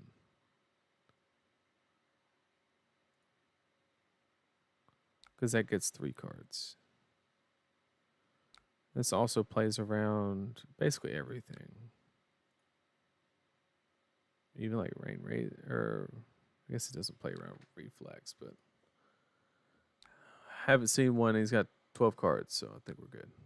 So here we're actually good to throw this disable, which is 3 cards, gets him on a 1 card hand. And he should have the last Art of War in his hand, so he should block with everything but that. Or just use it. That works too. That means on 3 cards, which still puts him on a 1 card hand, even if he draws 2 3 blocks. So not much he can do with one because he's out of 0 for 4. So we just block 1 card and send in our biggest threat. Yep. He has no more 0 for 4s, and we just send Glade. Oh, there is one apparently. Okay. That's a tad bit annoying, but that's okay. So, because he got 7 cards in deck, so we will just Rampart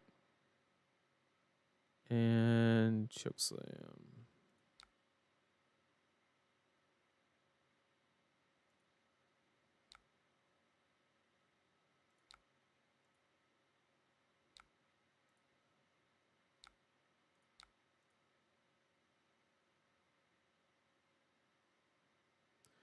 Back to 2 cards. He's out of deck. I thought he was out of 0 for 4s. I guess I didn't count the snatches.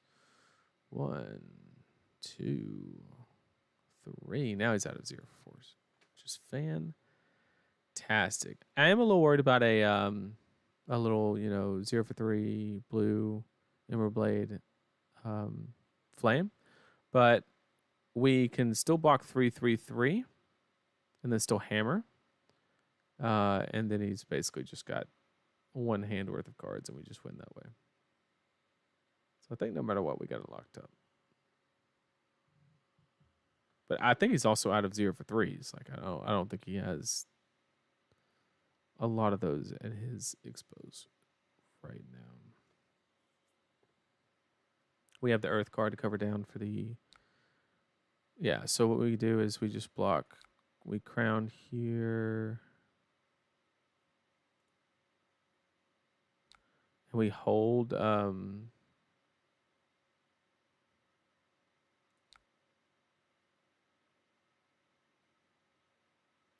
he can't raise a reflex, doesn't have any resources, but if he doesn't have empowerment, we can bait it out and then just Earth react. So I like that.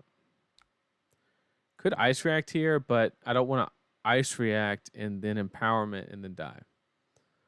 So we're gonna let him play out his cards if he wants to. Yep, he has the 1 floating, so we can get the Phoenix Flame, which is fine. So what we'll do is we'll just block 3 on 3 here. And then we will Earth react.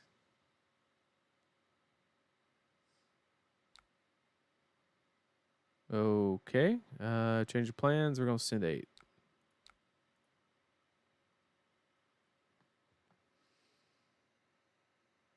Not sure what the point of saving that Phoenix Flame was when you draw on the last 4 cards in your deck, but hey. All good. All good. If you can ever have any type of tempo and get the Phi down to 1, I think you just lock the game up as long as you play clean. Because of this good old trusty Rusty. But I don't understand the Phoenix Flame play. Like, what are you holding it for? Like, sure, I got Earth React to bail me out. So, like, what you got?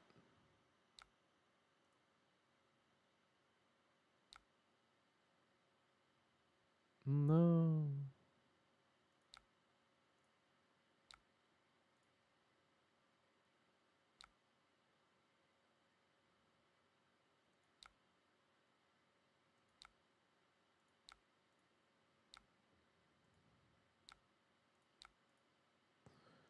That's game.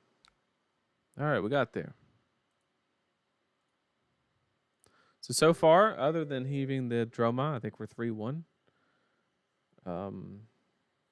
Yeah, the deck's good. I mean, it is what it is. I'm so surprised by no stalagmite, right? We have no red choke slam. Super shocking. But in Pat we trust, right? I think Pat's got a good list here for sure. Not Josh Lau. All right, Josh. Oh God, I kind of know how to play this matchup, but then again, I kind of not as Oldhim. Like if I was in Room Blade, I'm like I know exactly what to do, and we're good. Um, but I do know that. Oh, Josh left. No.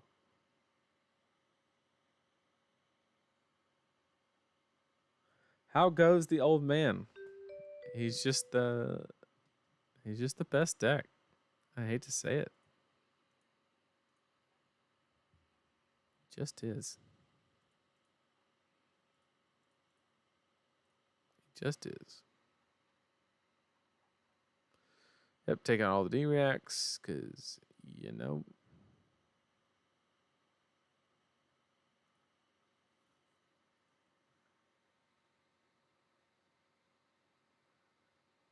Yeah, I agree. I don't think you need Stalagmite either. 100%.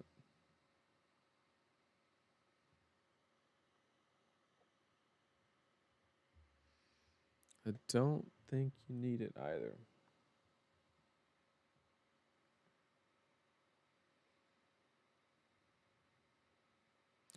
This is our second Kano we've played today. The first one we won pretty comfortably. I wouldn't say that we like destroyed him or anything, but like I mean it was comfortable.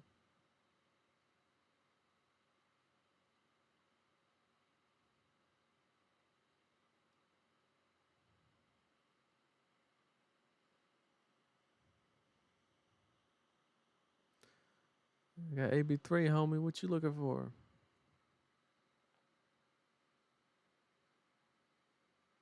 What you looking for?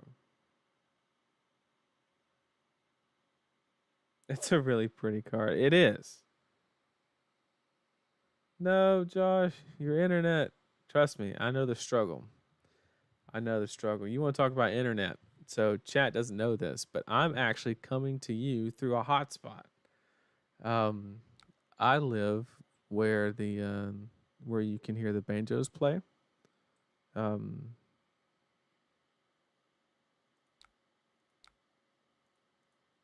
so yeah, I literally use like a hotspot. And when I first started streaming, I was dropping frames. And I was like, what's going on? You know, like I checked all the math as far as like bit rate and everything. Like I was like, I should be good. What's happening?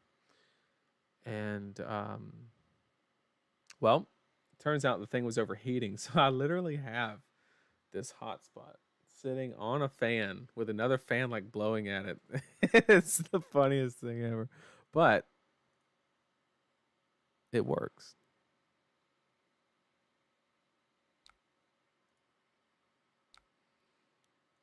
So the lesson learned is live closer in town.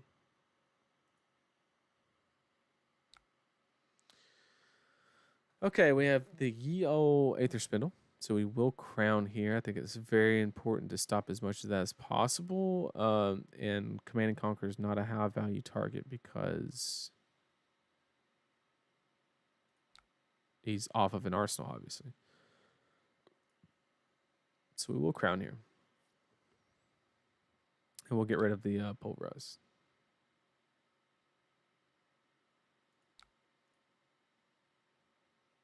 Only letting him opt one. And we have an option. I think the safest I do like keeping the CNC. I do like it as a card. So I think I'm just going to E-Strike 7 and act as if I'm holding a blue. He's off an arsenal. Feel safe making this move.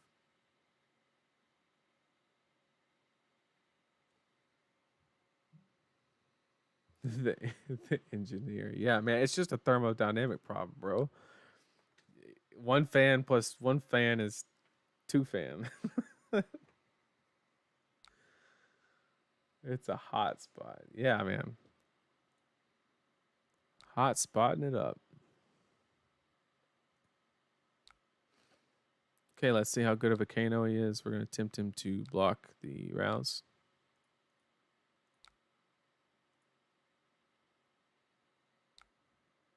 Damn it.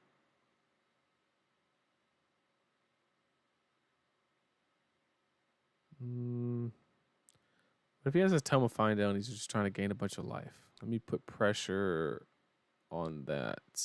We still have Tunic counter a card. So we're not naked. Okay. That works.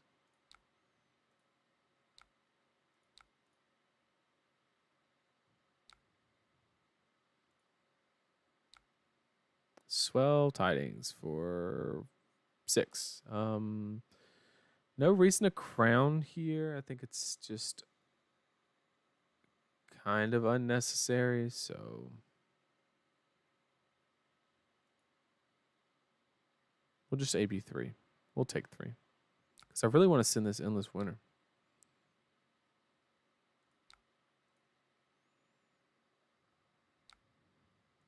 And we're threatening Pummel here.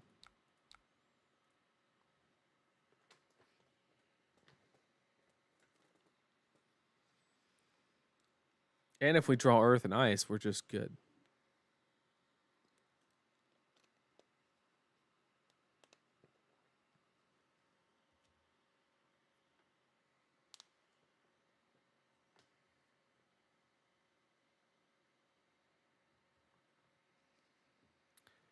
On-hand effect is relevant. It does affect the Kano activation. Although he's just trying to play a 2-card, efficient hand. So it will not be relevant in this instance because he did block. We did find the Oasis. That's good. He has a second E-Pot. Scary as shit.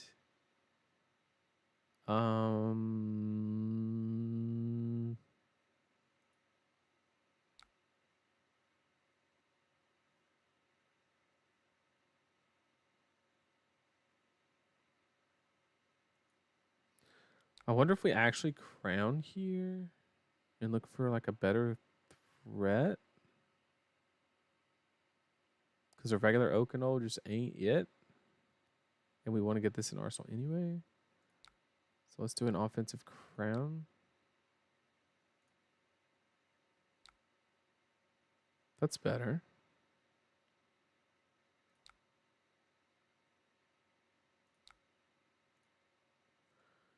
We can get that in Arsenal.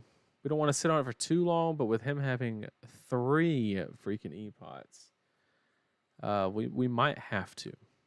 We might have to.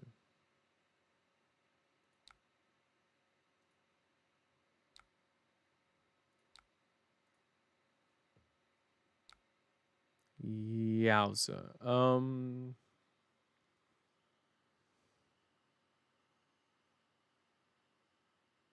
I think we actually blow it here.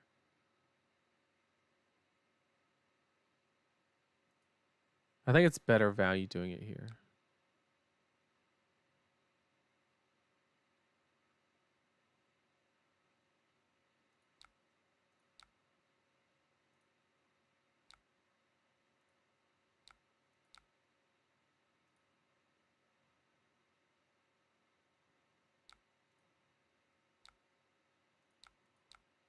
Nothing going on here.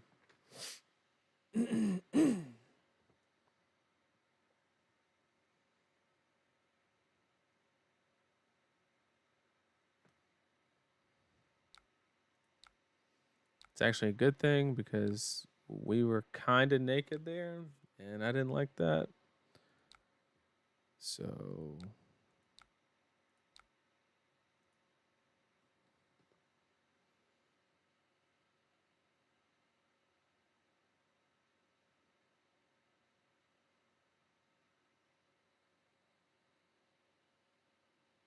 oh, Oldhim food.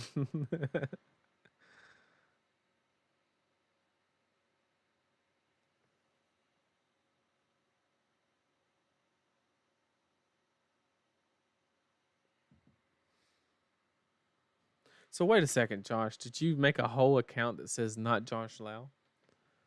In join? Or can you like name your?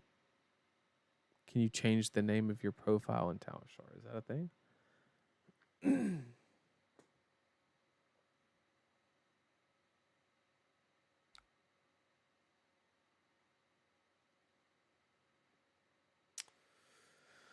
Okay, this is kind of a smart block. We do get the card in his hand, which could be a potion of deja vu. So I think we are forced to go ahead and tune it counter and do it to prevent another potion. But that's fine too. We'll take 2 damage. And we still arsenal this one, so we're good. Wait, oh, not supposed to show him that.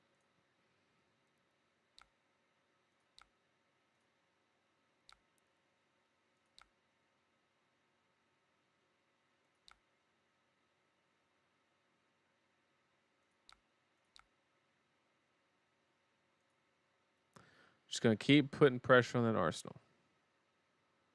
Just gonna keep doing it. You on Oldhim for the PT? Probably not. Probably not.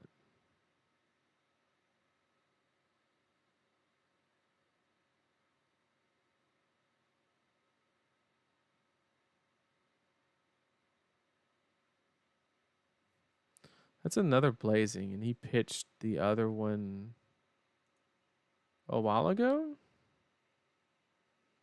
I'm gonna crown here.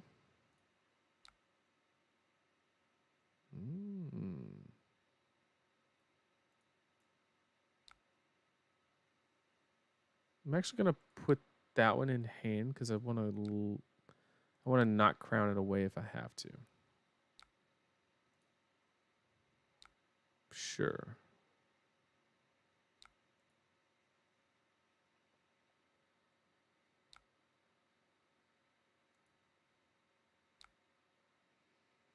This is on his turn, so it's nothing basically, but we can go ahead and crown because we don't really have anything we can do with that. So let's go ahead and do that.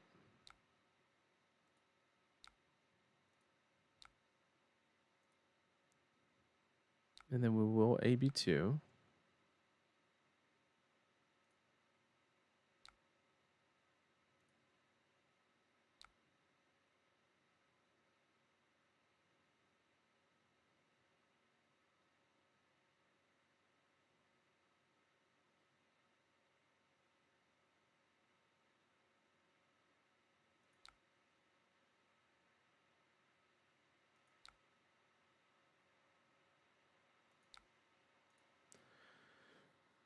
Could have done go again, but then we're basically empty-handed there.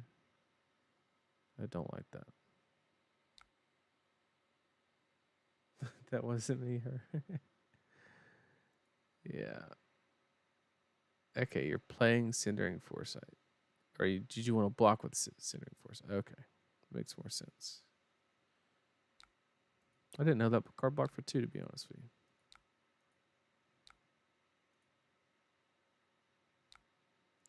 Why not again?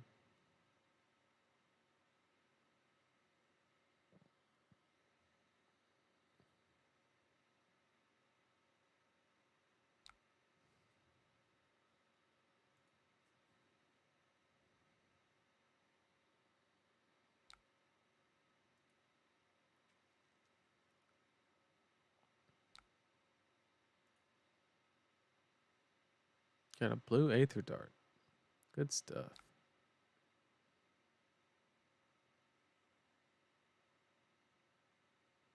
Sure.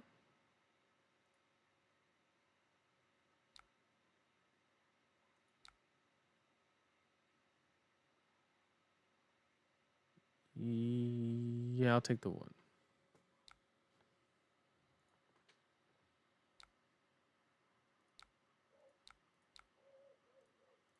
Out of tomes. There's 1 more. What about Tome of Aether Wind? Still have 2 of those, so this could get nasty real quick.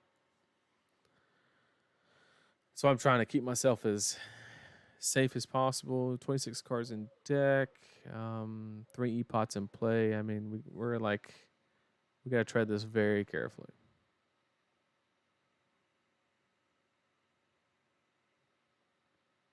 I want to try to keep this in hand, not Arsenal, so we don't have to crown it away. It's the goal. And if we find the second one, I think, do we just hammer the game the rest of the way? Is that a thing?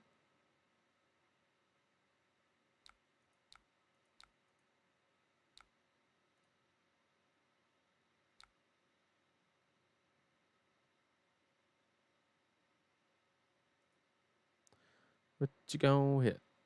The blues out. Let's go ahead and crown.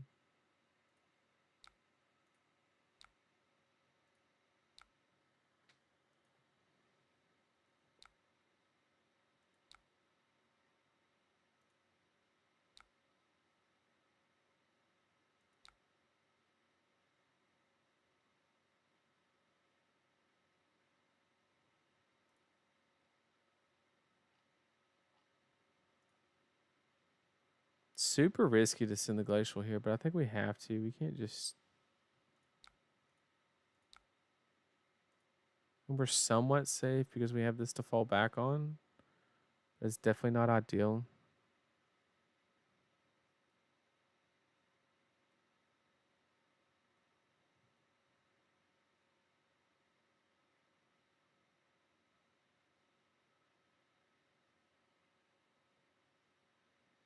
Good that we're getting blocks here. Or not. Is he watching the stream and catching up now? Then?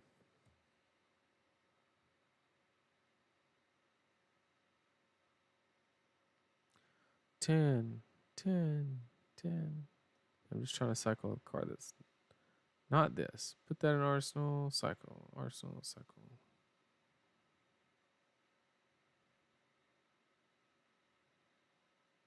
Okay. Good that we got the blocks. We get this giant card out of our arsenal. Oh, shoot, not heave.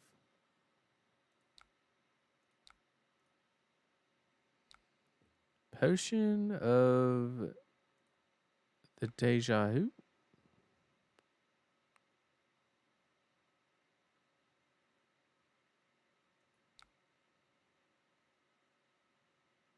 We will see and see here to make him possibly do something. He has to block it. So it's either like, give me 2 cards, or we can do this dance again, or do it now. But he does have to, he runs the risk of pommel because we've only played 1 red one. So it's something he does have to be aware of. And this is a weird spot for pommel. Tunic's not up. So I think this is a good spot for him to go off if he has the appropriate hand. But we're also... Yeah, that glacial was very risky. But, you know. Sometimes, Prodigy, you got to live a little. Right? Yeah, we ain't got it.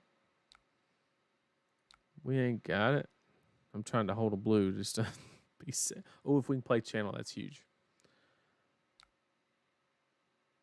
Popping E-Pot on his turn.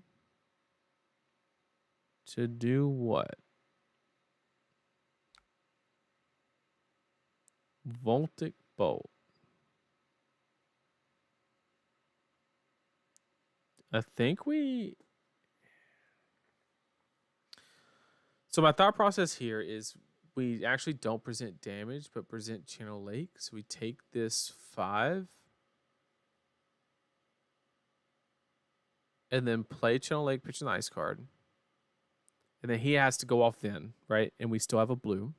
We still have the card in Arsenal. We still have this. So like we're pretty safe. And if he passes, then we just hammer. So I think because of the situation, we do have to hide behind Chinlink Frigid and take this damage. The opposite of living a little. Yeah, you're right. You're right. You're right.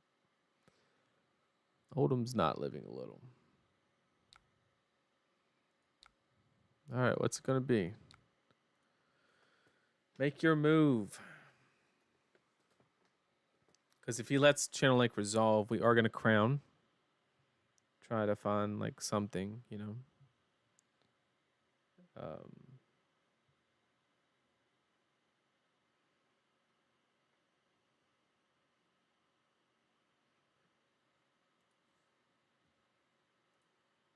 But we hanging on to this. This is our lifeline.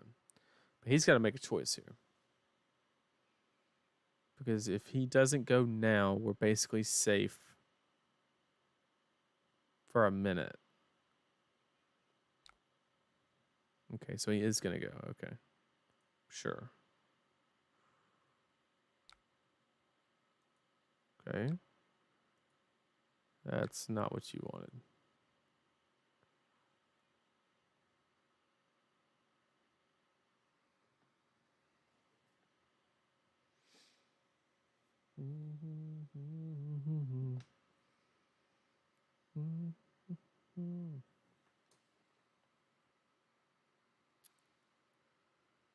Yeah, we gotta play. We have to hide behind channel. If he does actually follow through, we'll crown away the polarize. It keeps a blue plus whatever we draw. Plus we have that. We also have tunic counter. So I think we're like pretty safe. But the good thing is, if we can get a dominate on the next turn while we have channel out, then we're like really good. So he is going in, it looks like, because this is very risky. But you're on a red and a yellow, but you do have 2 E-pots and a deja vu. So what we could see is he could tome potion deja vu, put the tome on top, hit. But the problem is this red here. You don't want to draw the red. Do you have to? Yeah, you have to do all. Okay. So pitching the red here actually hurts. But I understand what he's trying to do. He's trying to pop the deja vu, put the tome on top, Kano into the tome, draw 2, but you really don't want to draw this red is the problem. But he does get the blue plus 2 more cards, or he'll get the blue and the red. He'll be able to Kano again. I don't think there's any way we die here, even with 2 deja vu and 2 E-pot.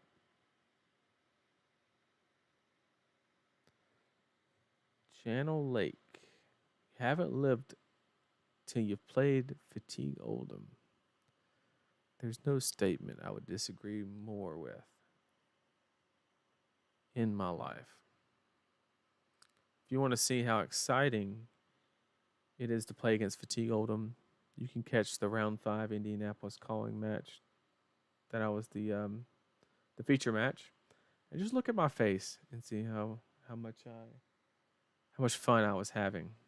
I won. That was fun, but yeah, was not it's just kind of boring, to be honest, when you play against Fatigue Oldhim, and I can't imagine. I would never dare to play it, just because it's not me. But oh, he's actually gonna pass because he knew he doesn't have it. Okay. Which means if this resolves, we will just crown. Hopefully find something a little. You're so open to CNC, bro. But we don't have any more. That's why it's okay. But if we do draw like another endless winner, we like win.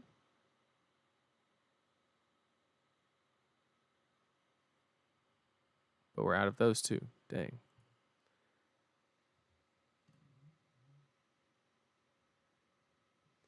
Watch the loop. Yeah, the rights loop, man. I wish I would have done it for the stream just to show everybody, you know, the whole pinging yourself with the Bramble Spark, and you can incorporate that into the loop as well, and you can loop for 9 instead of 6. But there was a very important part of the match where I needed the Bramble Spark to keep pressure so I don't get tear sundered. And I also realized that from the Force of Nature turn, I didn't need the Bramble inside of the loop, so I just played it and didn't save it, basically. The go again at that particular moment in time from the embodiment was more important than looping for 9 instead of 6 because I had such a wide health gap.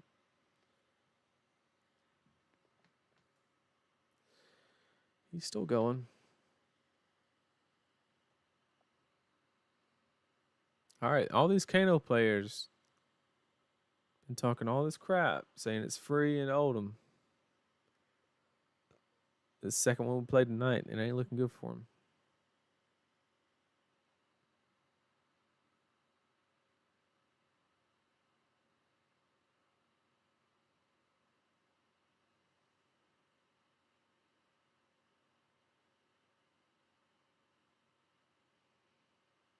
Damien, where you at in chat? Looking for beans? I'm telling y'all, if y'all are not in the Discord, let me tell y'all, the Card Guys Discord, you gotta hop in there. Go to any of our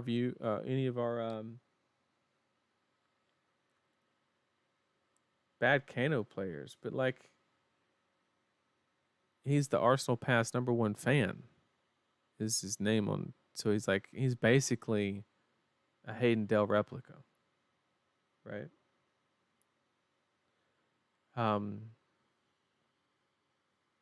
But yeah, so like I was saying earlier, if you're not in the Discord for the Card Guys, you definitely should be. It is it's I think we're almost 500 members strong. There's usually every evening there's usually at least 3 or 4 people in there just chatting. Usually you'll catch Damien in there. He's a hoot. He's a hoot to say the least. Me and the boys look for beans. He's so stupid, bro. Oh, but he's hilarious. Oh, I'll give him that. Okay, so he ragamuffin. Okay, he didn't get lucky. He playing this respect, and then he's doing the deja vu. I'm gonna let him do his thing till he passes priority, and then I'll do all my crown shenanigans.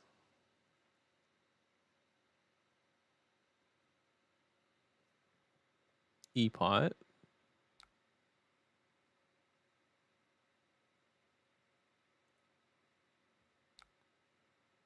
Okay, he's all in.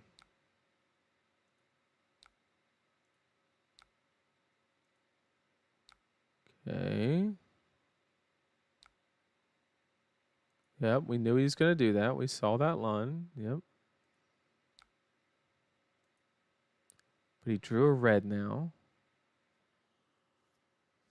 So what's he gonna do about that is the question. I'm assuming as Blazing in Arsenal makes the most sense. Kanoing again.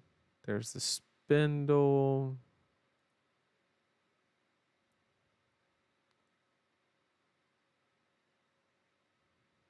That's an expensive one though. So like, how are you paying for that, homie?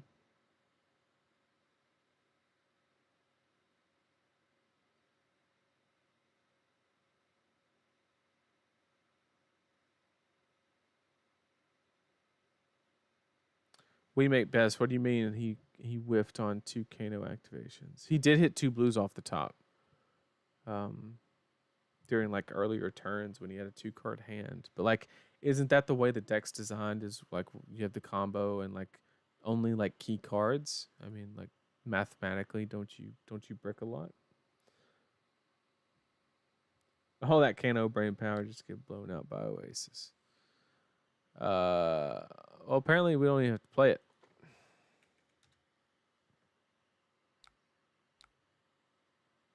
One off stack. Dang. GG. All right, going at that's 2 Kanos for the night. We got him. I wasn't looking for you, Damien. I was looking for beans with the boys. But yeah, the Discord's active. There's a Briar. Oh, Briar. mad tip to the Oldhim players. Red Staunch is actually gas into Briar because half their shit comes in for 7. Just a pro little tip. Pulverize is very rarely going to happen. Super, super risky. So we'll put the blue staunches in their place. The rest, I think we just play the mid-range game plan. We do play AB because we can effectively use Rampart and everything because they arcane.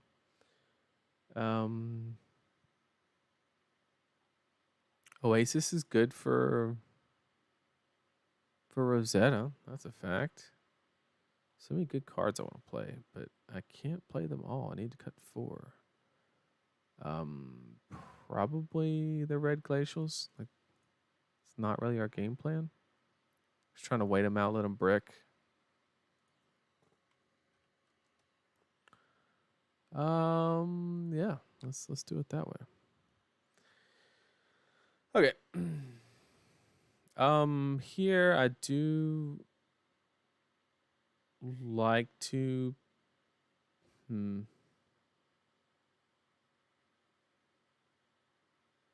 There's no telling what he actually has, so I'm actually going to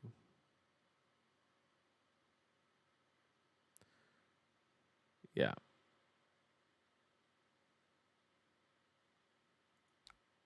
I'm just gonna pass Arsenal that.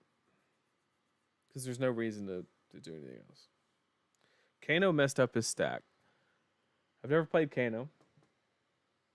I played Wizard for the first time in a recent skirmish, and in the match, I had to ask my opponent probably 4 times whose turn it was.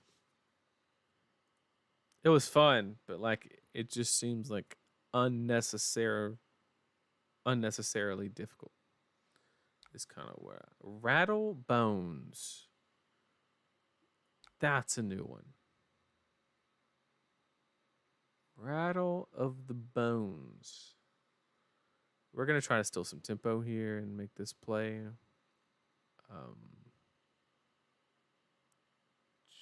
I mean, it's 5, right? Like, I don't want to give the embodiment though, if I'm being honest. So let's be disciplined.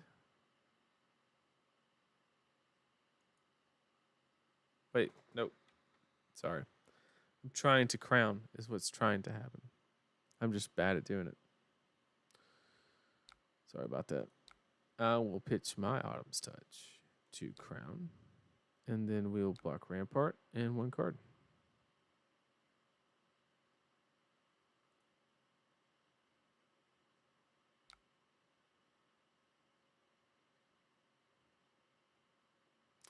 But then again,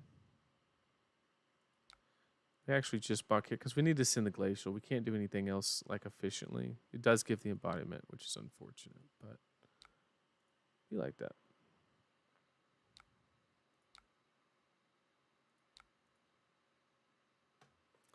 We will send 8. I guess the fact that it coincides with the embodiment and it not being irrelevant on hit effect could prove beneficial, but we'll see. You playing to Dromai tonight? Yes, Prodigy, and I learned a very valuable lesson. You don't heave a Pulverize against Dromai. Bet you didn't know that. All right, we got a Force of Nature fusing a Burgeoning.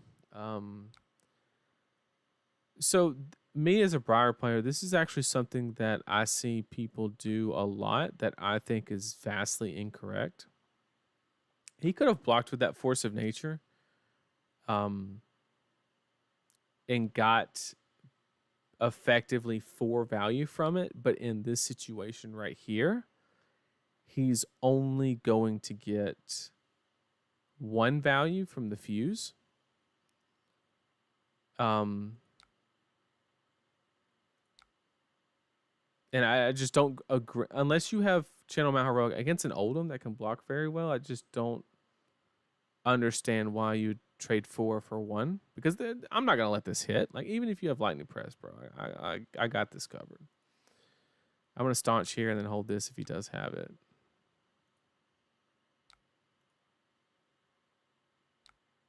Yeah, he didn't even have it. So like, sure you get the Rosetta Thorn, but like, you took 8 to make this play. I have you off in embodiment. I don't know.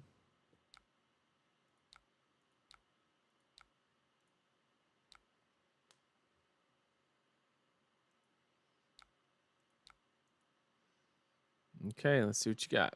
Okay, we have a Channel Mount Heroic. That's okay.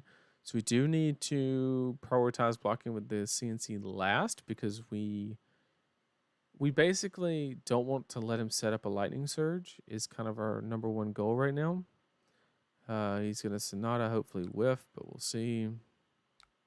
We can dream, right? That is a whiff. We did it. We did it, chat.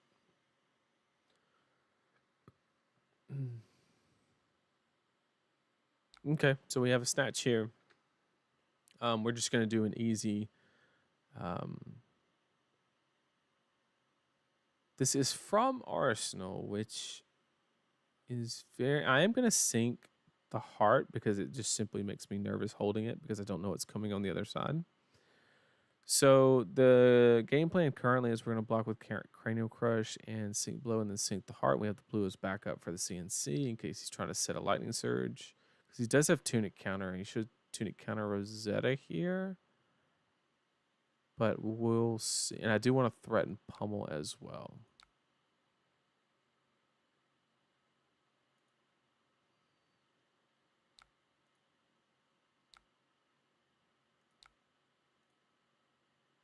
Okay. So it does look like he's going to Tunic Counter Rosetta. Okay. I think because we have him off of a embodiment, and we do need to kind of shore up our defenses as well for Crown next turn because he will be. He's probably just going to Crown of Providence. But the point is, we don't want to let him set a Lightning Surge is the number one goal that we're trying to avoid. We don't want to let him do that. We don't want to give him that authority to do so. So we are going to take this and then throw the CNC that will just get Crown of Providence away. But that's okay because, like I said, we're just trying to make sure he doesn't get that Lightning Surge down there. Because that makes the next turn way, way different. Nimblism, good card to see on a Channel Mount Heroic turn. It's not an attack for 7.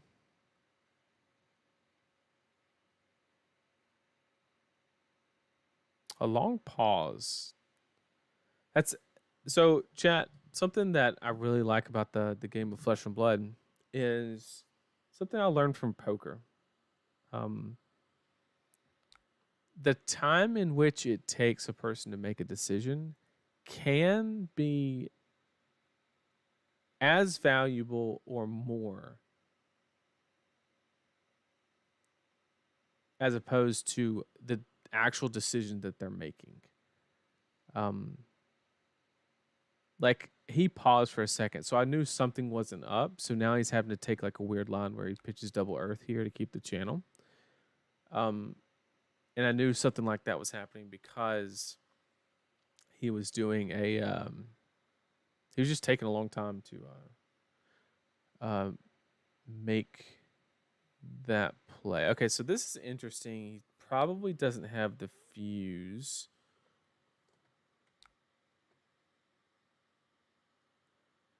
The problem is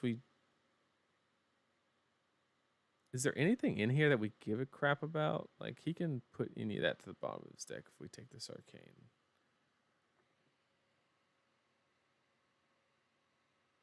The question is, if there's a snatch here, we're like in a bad spot.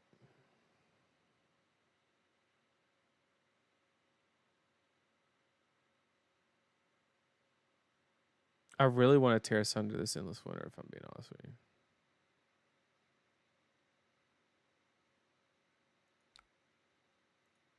I really want to do that. And I think I'm going to eat 12 to do it. Because that's 9. He has 3 armor. I think it's 2 cards on the channel turn. And if he swings Rosetta here, and we're also playing around the possibility of a snatch. I don't know why this is coming in for 12. Oh, because of the +3 and +3. Okay, that makes sense.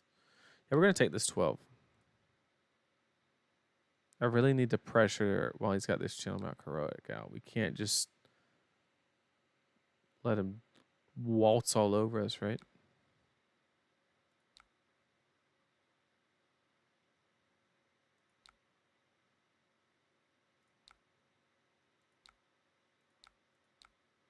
We only get blown out by a sink blow here, but I think if he had the opportunity, he would have.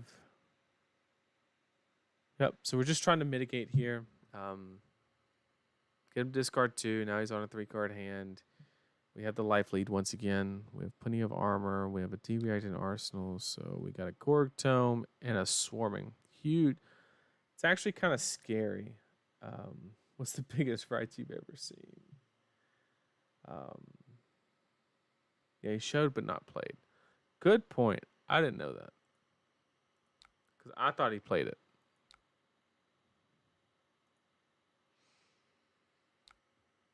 So Nimblism from Arsenal. Give and take. If only we had a D-react. But once it... So this is a very important card for people to learn what to do and not to do, because it'll get you in a lot of trouble. So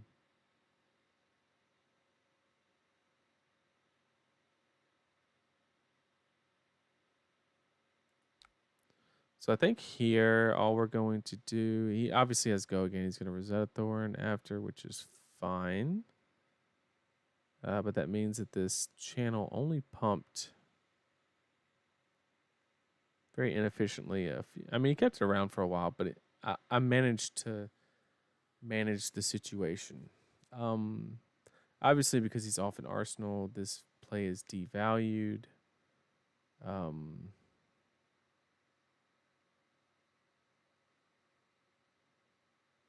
think we just do this and then block.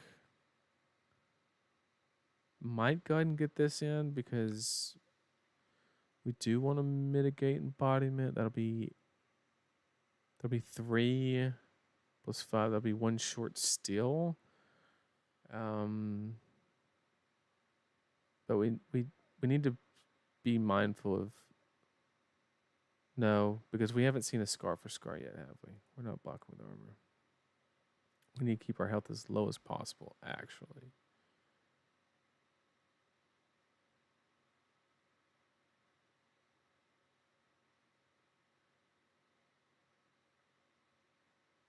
Tough play here, actually.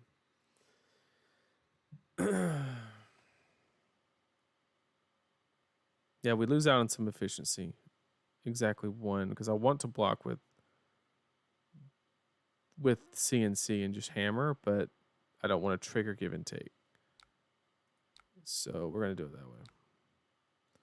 Pay 1.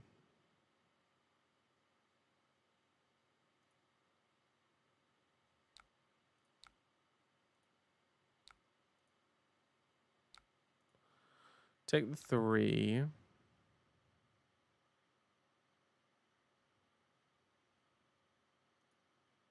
And there's no way we can effectively like block any of this. However, does scar for scar actually matter? Because we're going to send 6, which he could just eat and drop below if he needed to. I'm going to hang on to it for 1 more turn. That Crater Fist there. We'll send this.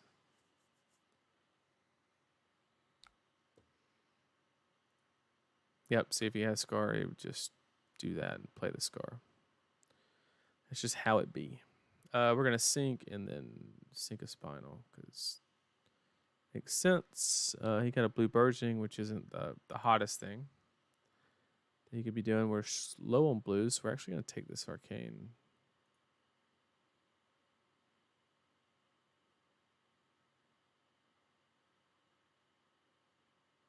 And he got a kind of whack card, so like, not sure what he's trying to do. Okay, that's a good sign. We got swarming coming up.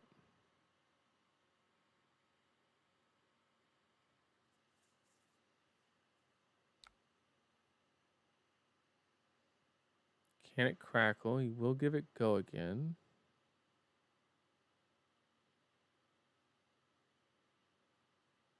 I really need to throw the spinal though. I have to be slightly inefficient here.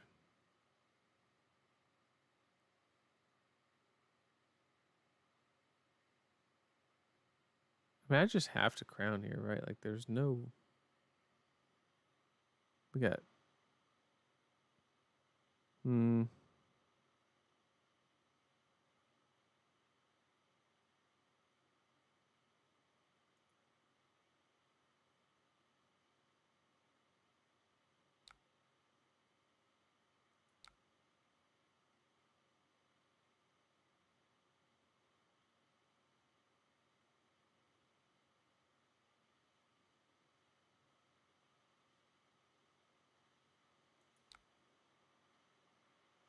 I'm just gonna go ahead and sink this because I need to know what the spinal's turning into.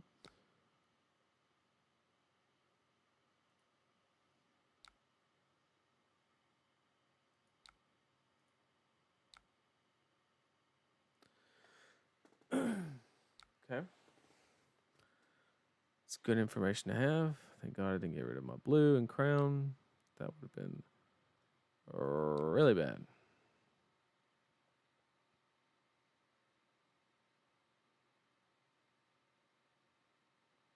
This does not have go again, and we are going to see the arsenal come down, so perfectly fine doing this. Kind of wish I would have blocked it last turn because I'm wasting a point here, and I'm not ready to give up Tunic.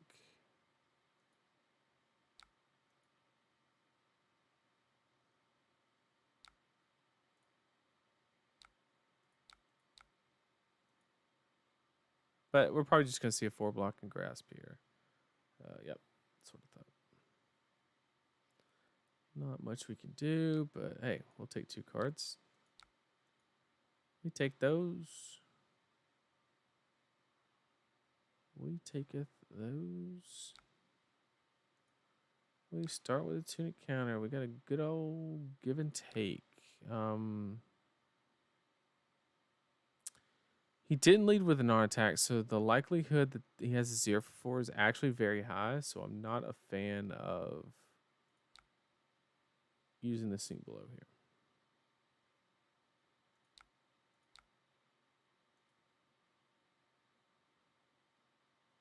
I'm 90% sure he has 0 for 4.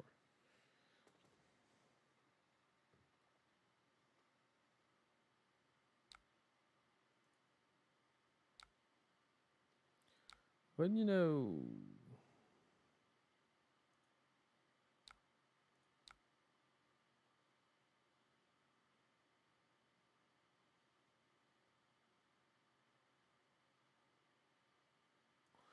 question is, do we sink? I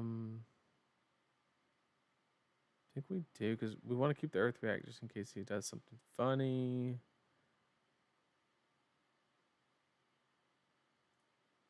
I think we have nothing to lose by doing it.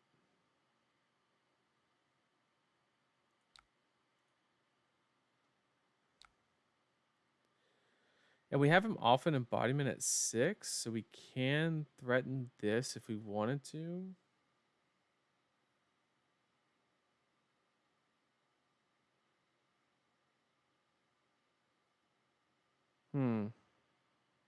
I'd have to pitch disable because then it looks sketchy if I do it that way.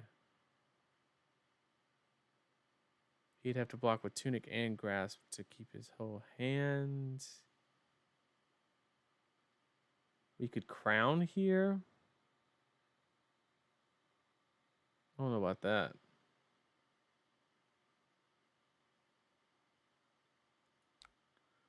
Let's see if he gets greedy.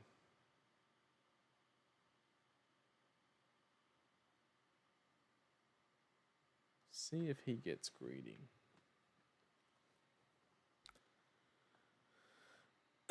Block 3, I can get it to 8. That means he goes to 1. We'll take that.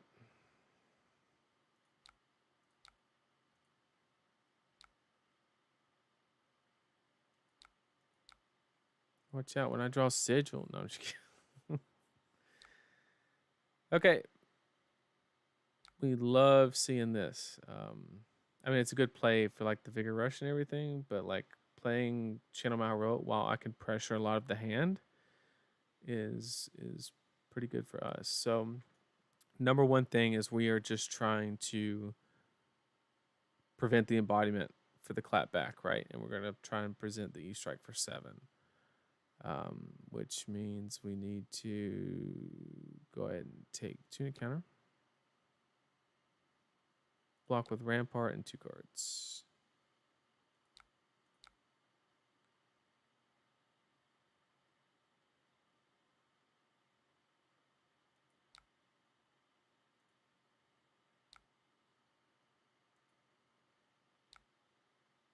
And we probably take all 4.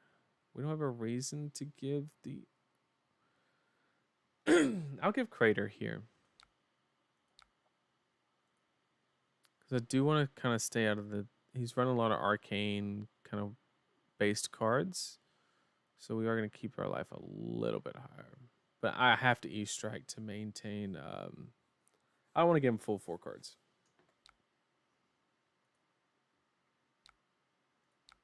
Gotta make him block here. Gotta make him block.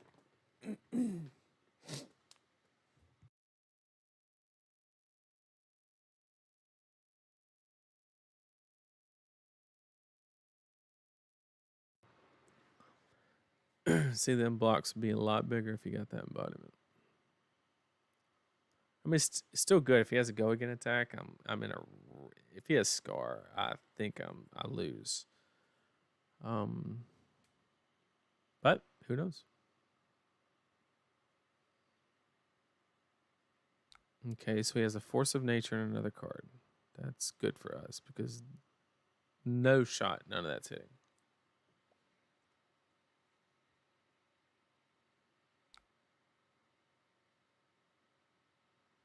So he's keeping the Force.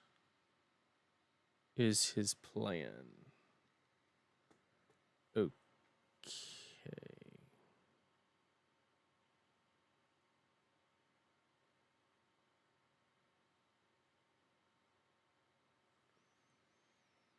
Given this, we can...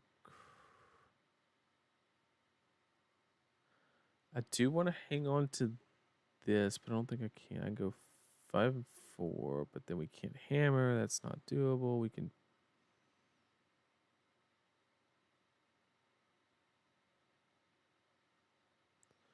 Block with Endless Winter.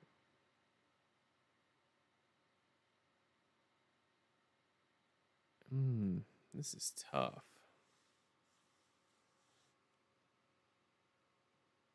I have to swing hammer. Preferably for 4.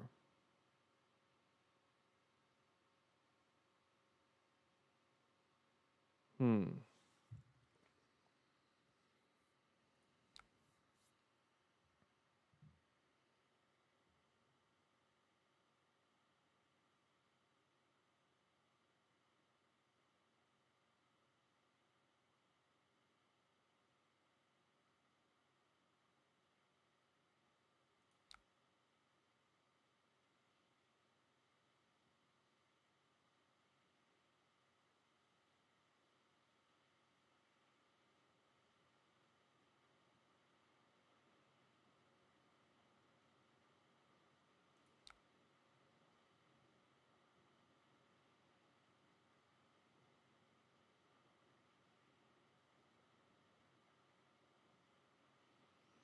Hmm.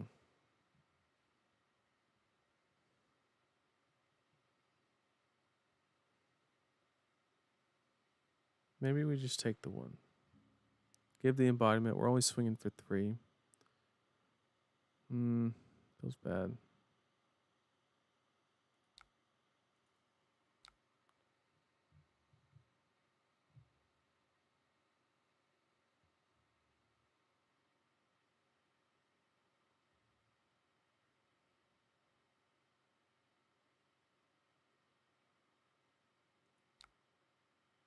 Oh, wait.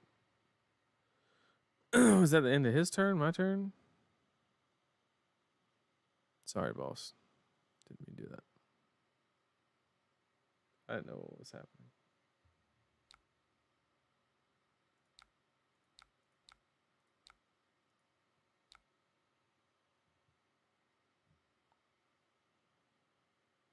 Yeah, I should have done that.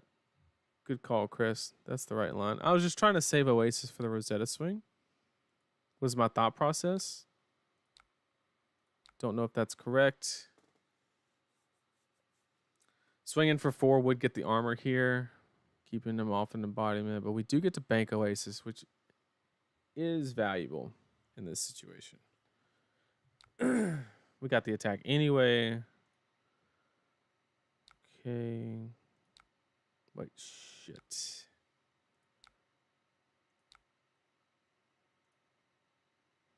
Not supposed to show that. We got the Tome of Harvest. We got 4 random cards. We got Nimblism. That's pretty good. That gets the embodiment. We have an E-Strike.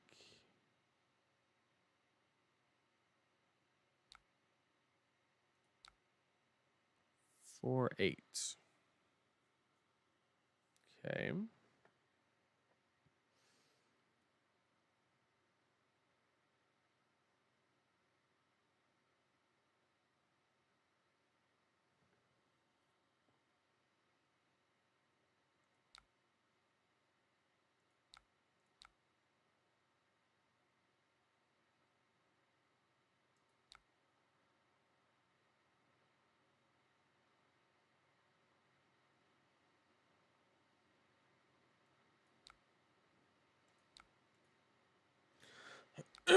We got something else coming after.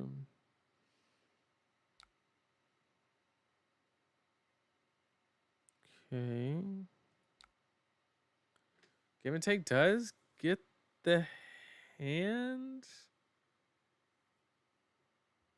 Or does it? We could actually Oasis. It's slightly inefficient, but we can Oasis the give and take so he doesn't get the go again card. Because that's what he would go grab. And that would allow us to, because he's still got Rosetta coming. Like there's nothing we can do about that. And then we have 2 floating, so we can AB1. And then just block Rouse on the 2 physical.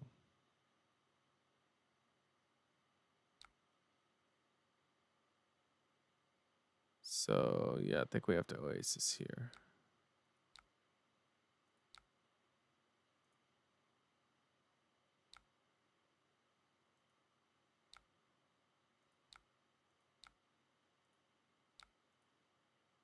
I think he gets this one from here. Because now we just have nothing.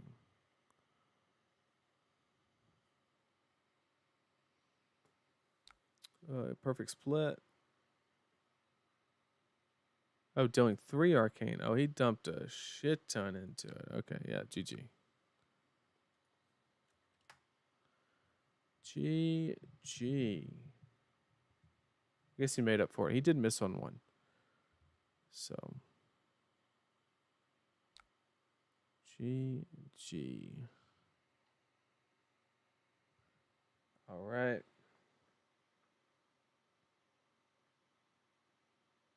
Think we're going to run 1 more. These Oldhim games are longer. I wonder why. Kano again. Again.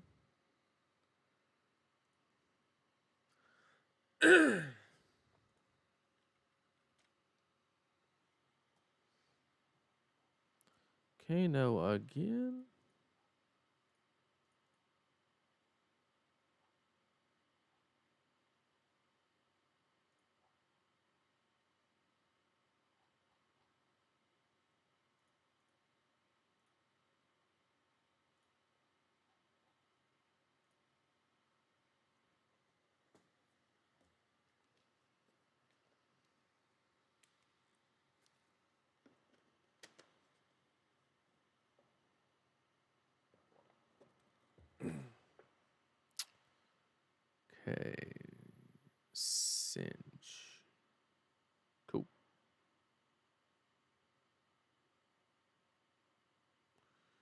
Teapot, no arsenal. That's probably ideal, actually.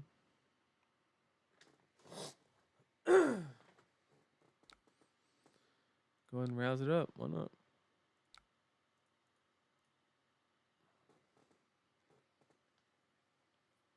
Why not?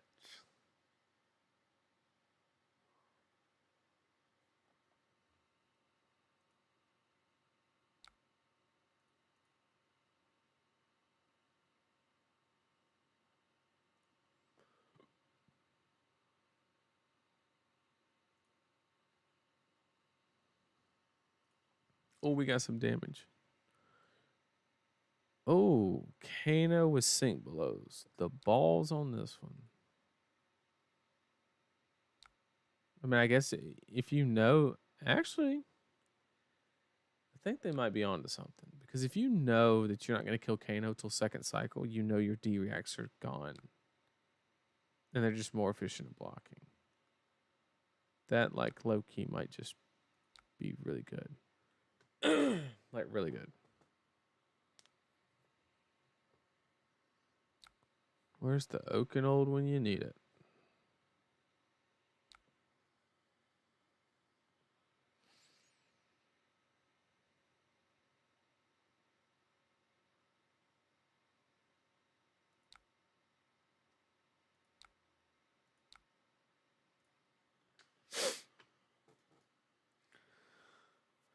It's actually kind of smart to run D-Rex and Kano. It'd be a sideboard card, obviously, but anything that you know you have to set up a second cycle against, I like it.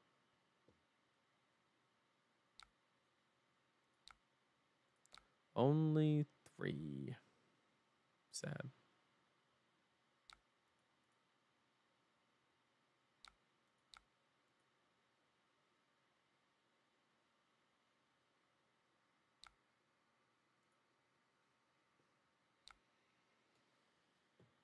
We are going to crown him.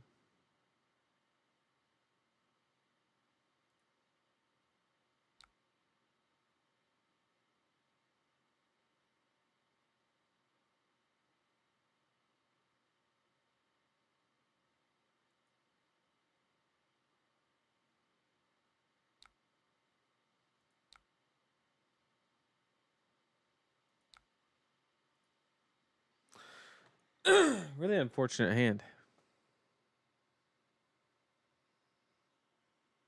Really unfortunate. I think were literally forced into just passing.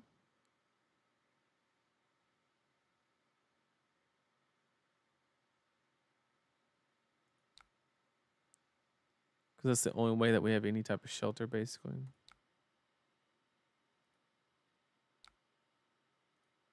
We give up a huge amount of tempo, and it sucks. But like, I don't think we have another choice. Yikes. So he's playing a longer game, so we can actually just go ahead and. I should have arsenaled this Oasis and got it cycling quicker.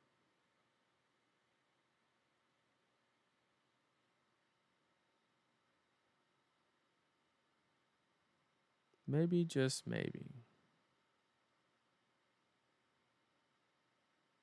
No matter what he throws, we'll definitely crown.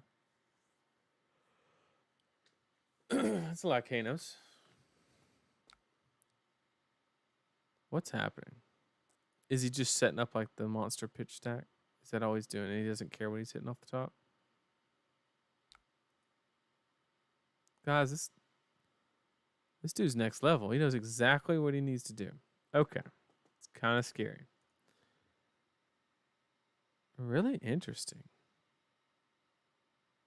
You know a bunch because you know that's exactly what you want to draw. You know how far away it is. We make best. Is this you? Something I would expect out of you guys.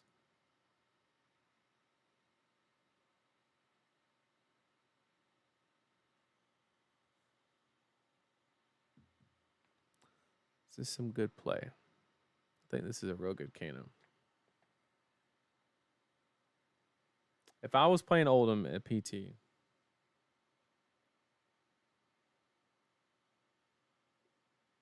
You think it was sink below? Well, I mean, I guess we're about to find out.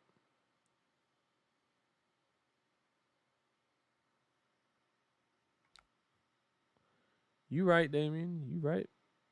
Sink below.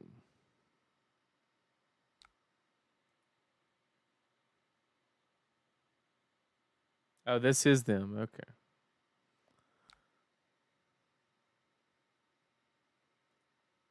Oh.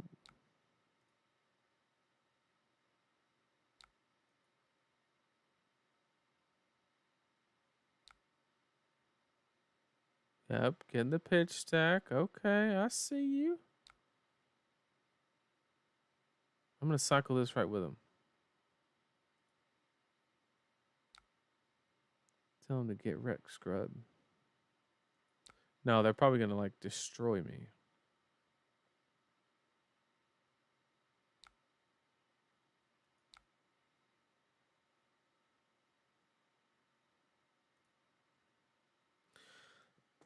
They're probably gonna destroy me. Yep, they're just pitching that along with it. Cause why not? Okay, so we at 38 cards away we die. Okay. Good to know. Good to know. I'm gonna take this tunic counter since I know he's playing a longer game. We're gonna try to get the dominate damage in. Kind of adjust our game plan. And what this mainly does is kind of slows him down.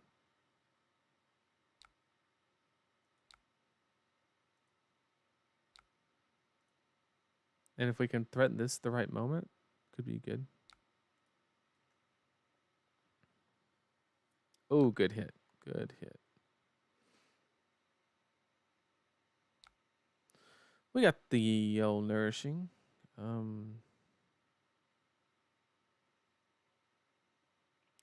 4-6.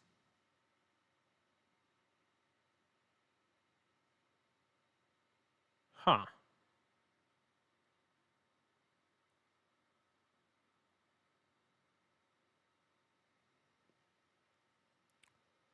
Well, this is interesting.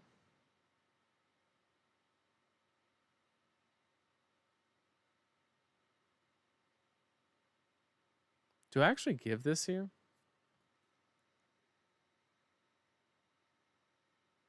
No shot. Because he's going to just blow me out if I do that. Like, there's no shot that works.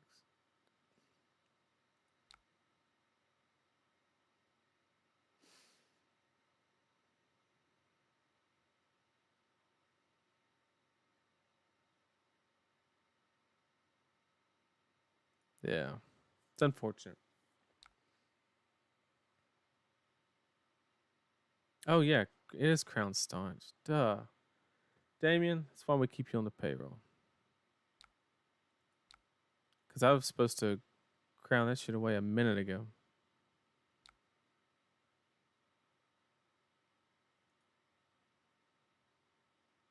That the Ma from earlier still got me fucked up. Trying to tell me I can't staunch. Rude as hell.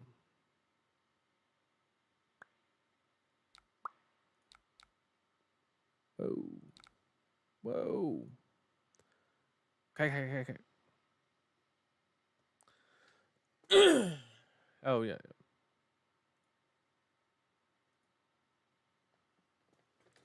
He wanted to go. He wanted to go back.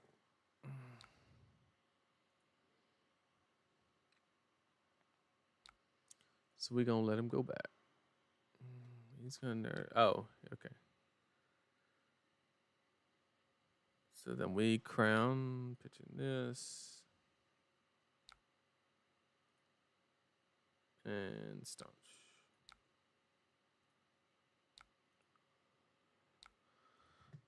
Okay, he does his stack correctly. No, he tightens fist for a whopping 4. No reason to present this card yet.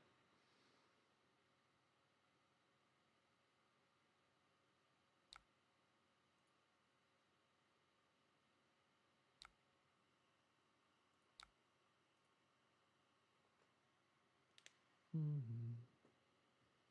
Mm-hmm. I have a video.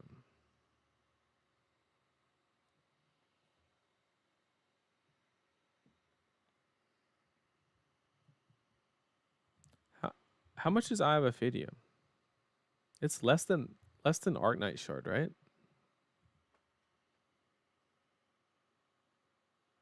Guess it's gotta be. The print run numbers came out and Crew was the least printed unlimited set. So that makes sense.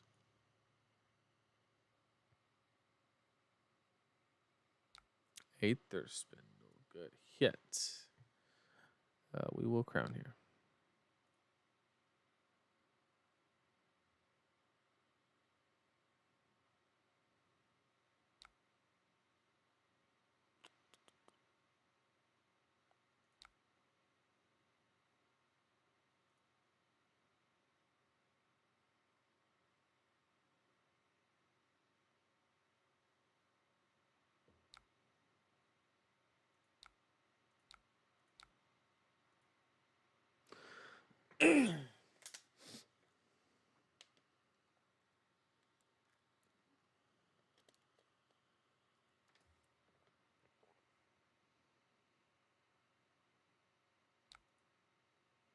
Scalding Rain.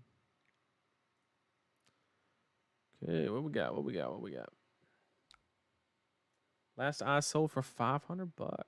Nice. Tagged me in Discord. Did you?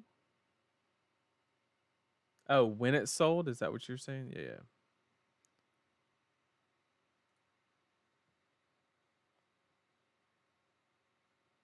Oh, good hit, Tome. Gets to the pitch stack quicker. I need to start crowning every turn. I need to remember that. Crown every turn. So good. He doesn't even care about tempo. He's just sitting back, setting it up.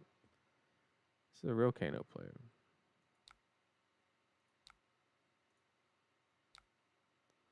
This is the real deal, guys.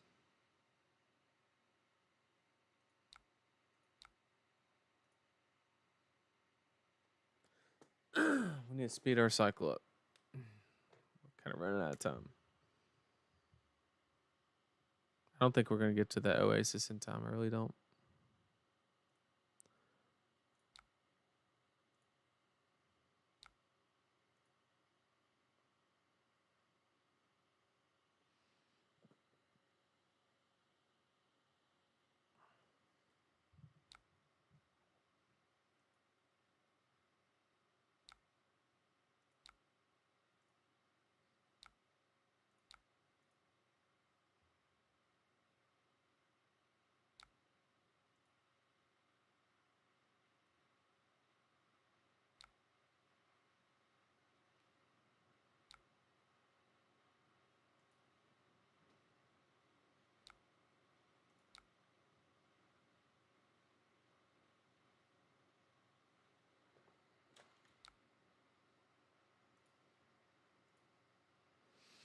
I'm going to take Tunic Counter and AB.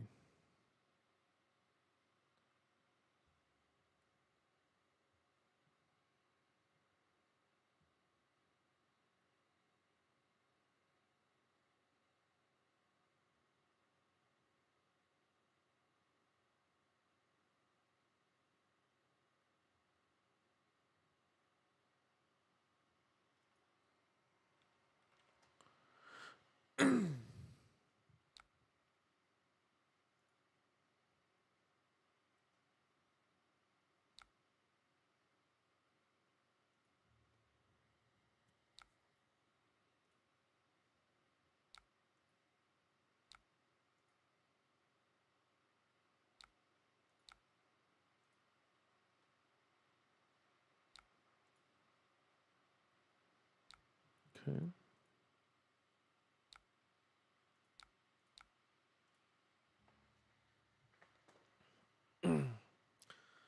Let's get to 12 block every day. Hopefully we just get good cards. We did. So I think that was a solid play. We do need to end with a crown though to get to that cycle faster. So we will Arsenal this card because we might actually play it.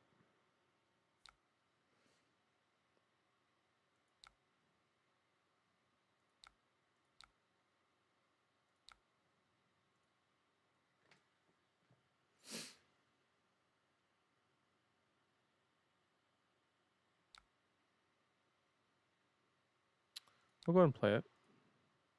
He's probably just gonna like do that whole thing, but yep, I knew he was gonna do that. That's fine. Still get 3 damage in.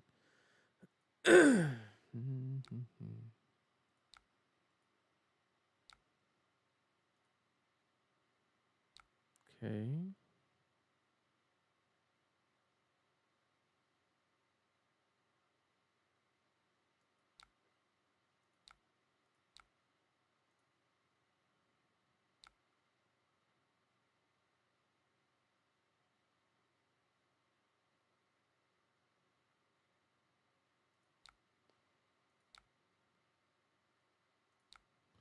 Should be literally coming around to it.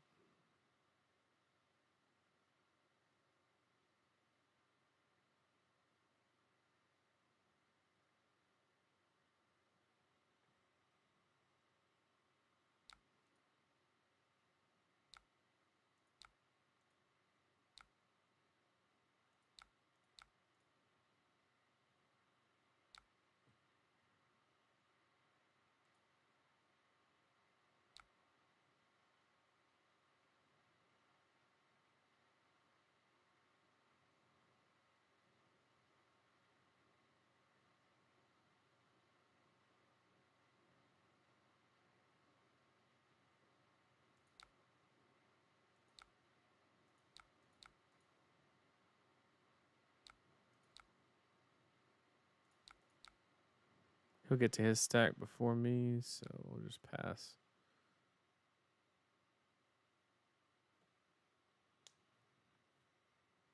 He could go here, but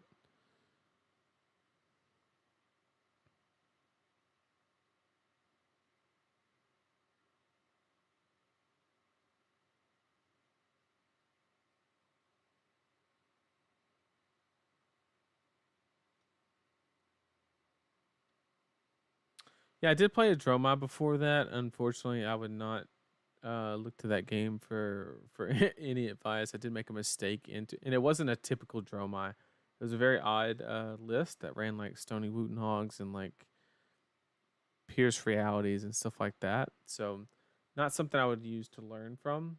Um, yeah, I only played that one Dromai. It was definitely not normal by any means.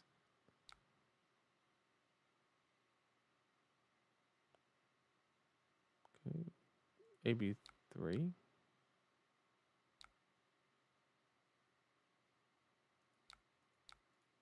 I don't know what's happening here, but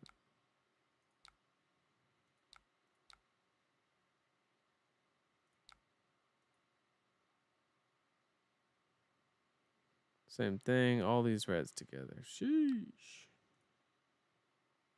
But I can't let this go.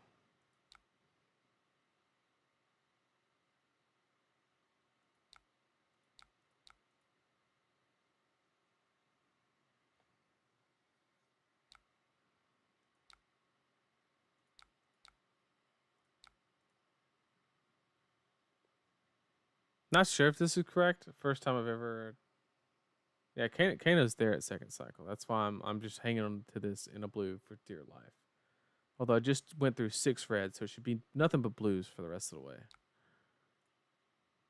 I'm just trying to get to that second one. What I'm really trying to do.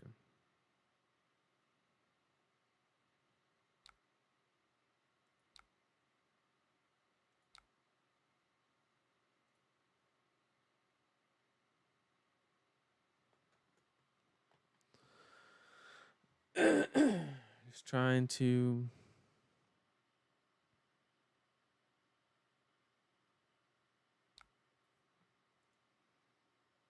hang on to some blues.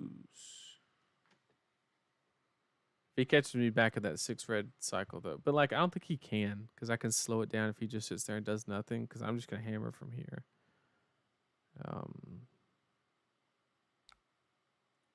Theoretically, I don't think he can do that. So I'm just going to try to draw as little cards as possible to stay far away from that.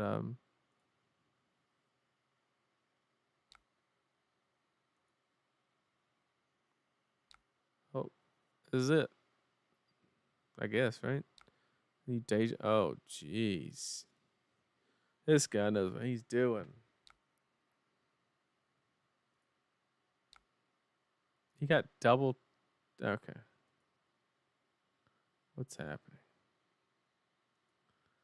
Okay, okay. Still good, still good.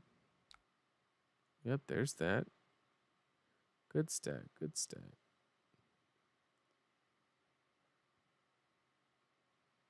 He basically has to double wildfire, right? Like that's the only way he does it. Yep, you got all the energy. All the energy.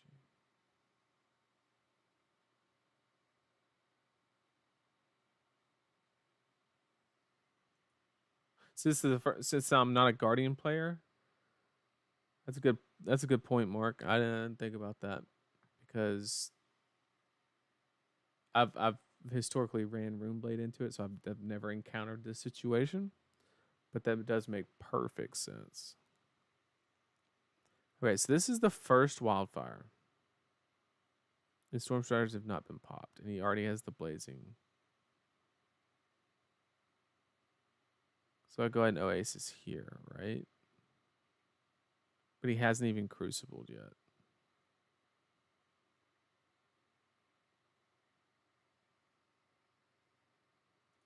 I guess I have to play it anyway.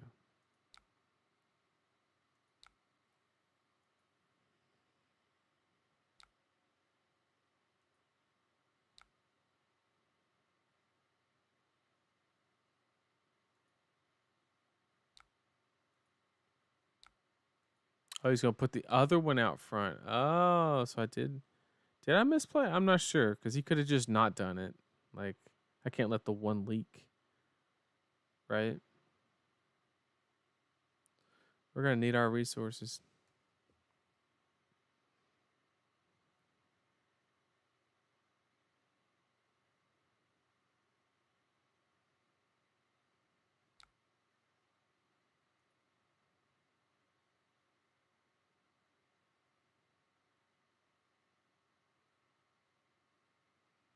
So that one's 6 from nodes and crucible.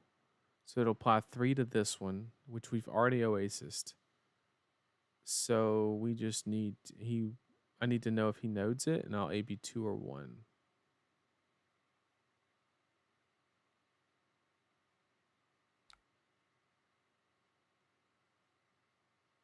So this is 7. It dealt 3, so he did not node it. So 4.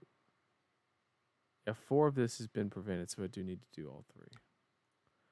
And then the rest is up to him.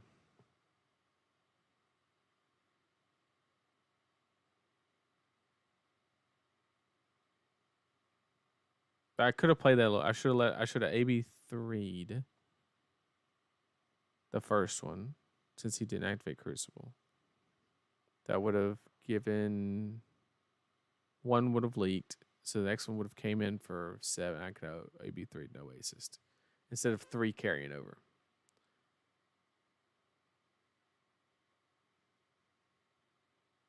So I might have cost myself like 4 or 5 life there, but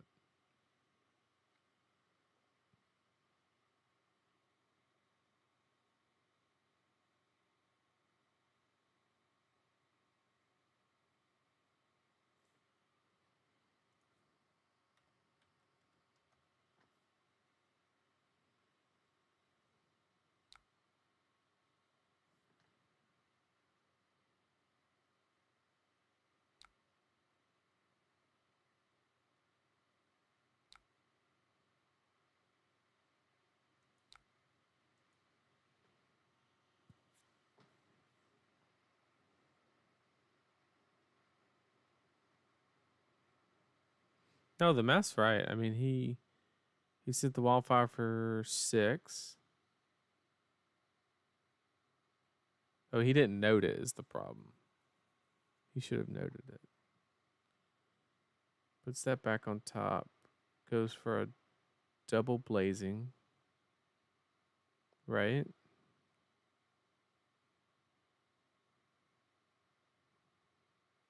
Like, how does Oldhim beat this? He just doesn't, right? Like, there's no shot.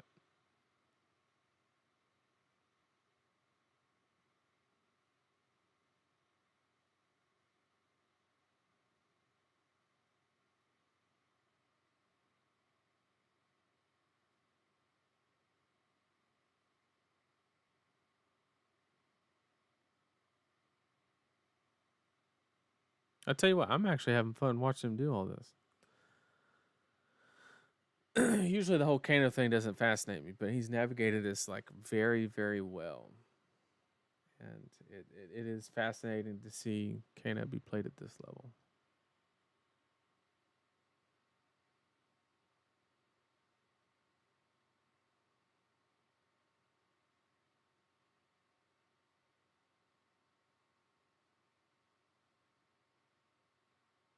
So, Marker, are you saying I played it correctly? Is that what you're saying?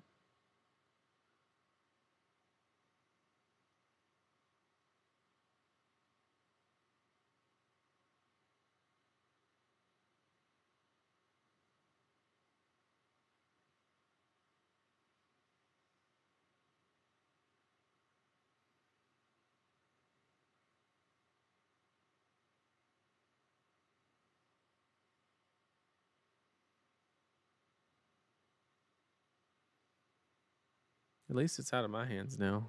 He can do all the math. Kill me or have no cards left in deck. There's the eye.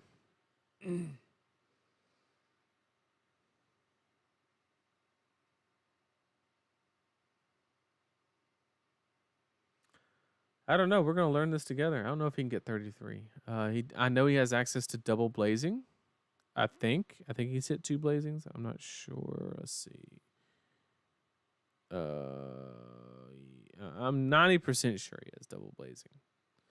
But currently, this turn he has dealt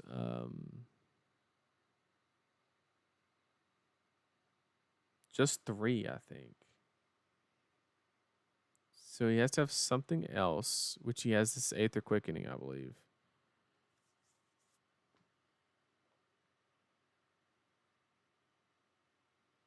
I still don't understand what's happening. Okay, nothing I can do. Aether Flare's good. Oh, so it stacks. I understand now. The Aether Flare stacks with the Wildfire, and then this comes in for 14. And he comes in with second one for like 30. That's pretty good. 24, I'm sorry. Yeah. GG.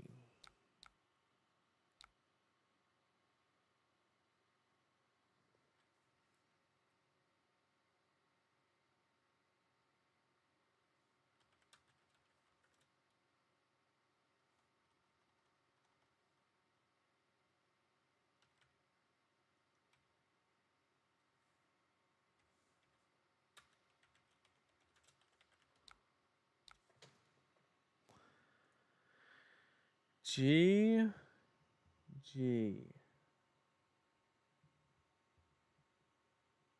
Yeah, that was insane. Very, very well played. Like, I knew that that was possible. Obviously, when I did my tier list I knew that like we make best. GG's. That was very impressive what you did. Um, I thought about the I thought about the sink below, and I was like, man, this Kano's got balls. But then I thought about it for a second. I was like, if you, it's obviously a sideboard card, right? For something, anything that you know will go second cycle, and it makes perfect sense. If you know that that's going to happen, you're just going to block with your sink blows when you see them, and you don't have to worry about them second cycle. So, hats off to you. That was amazing. I knew that the matchup was very rough if the Kano was skilled, but I honestly believe, unless you just get super unlucky or I get super lucky, like I don't think there's a way. The only way that I can imagine to possibly win is if you get stuck on like all 2 blocks and I have a CNC pummel, maybe. Like how else does a slower Oldhim, like a mid-rangey Oldhim, like win that match? I just don't. I don't see it. I guess they would have to have like rounds after round, just go, go, go, go, go. But then the second you go too hard, I just don't see it. I don't think there's anything in the toolkit. Like the only way that I think maybe um is, yeah, because if I threaten anything that threatens the arsenal, you just lay your whole hand down. Like it doesn't matter.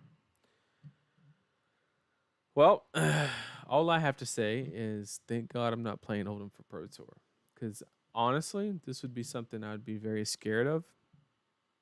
Um,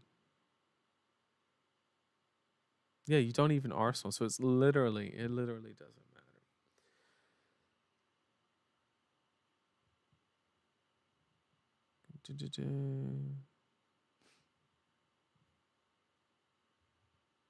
Kano pitch stacking article in the Wraith Times. Everybody go check that out.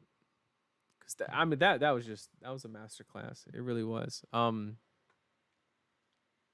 It was really good. Yeah, slower Oldhim can't. Yeah, I feel like you have to have like Rouses and Zealous and like all. So does Bravo stand a chance? He probably does because he has so much dominate, so it kind of slows down the second cycle, right? What would you say the Bravo match is into your style of Kano we made best? I'm just curious. You got me intrigued.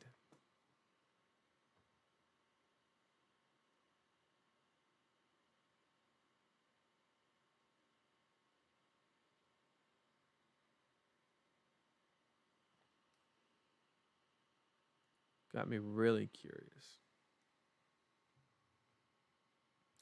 You can tap out for a cycle more often because if they go hard stack plan, they sometimes don't sit on combo pieces. So Bravo doesn't even have a shot. Jeez. That's insane. Yep, the sync spot time makes perfect sense. Well, if anybody needed any motivation to play Kano or any inspiration, hope you just found it. Um, Taps out more often. That's a good point. Yeah, and then you just take a little bit of damage. You get him down to 20, and then you don't even need the full pitch stack. Yep, that's a good point. Holy cow! So it's just an anti-guardian deck. Cool. Okay, what about the Rangers? That's probably not so. That's probably a rough one, right? Especially Lexi, even Azalea, all that dominate. Like that's got to be rough, right? Obviously, Rune Blades have historically given you troubles because they have access to Spell Void. Interesting. Interesting. But I really enjoyed that last one. I know it was the third Kano of the night, but that was worth it. That was worth it. You just play regular into Rangers. Yep. Wait for them to drop their hand. And Azalea doesn't have a lot of blues. So, um, yeah, Lexi. Everybody's struggling into Lexi right now. Everybody except good old Oldhim here. Um, but yeah. Azalea's a 50-50 kind of flip. Okay, cool. All right. Well, I just wanted to thank everybody for being here. I really do appreciate it. We're making a lot of headway with the streams. Like I said, this is the last one for Pro Tour. Unless I can fit one in for Monday, maybe, because I start traveling on Tuesday. Like I said earlier, in case anybody missed it, my top 3 decks for Pro Tour currently are Tree Frog Dash, Bravo, and Briar. Those are my top 3 decks that I'm looking at. I gave myself a deadline that I have to have a deck selected by Friday, and I'm spending the whole weekend on matchups basically. Um, so that's currently where I'm at. I'd say it's like a 90% chance that I'll be on one of those 3 decks at the Pro Tour next weekend. Um,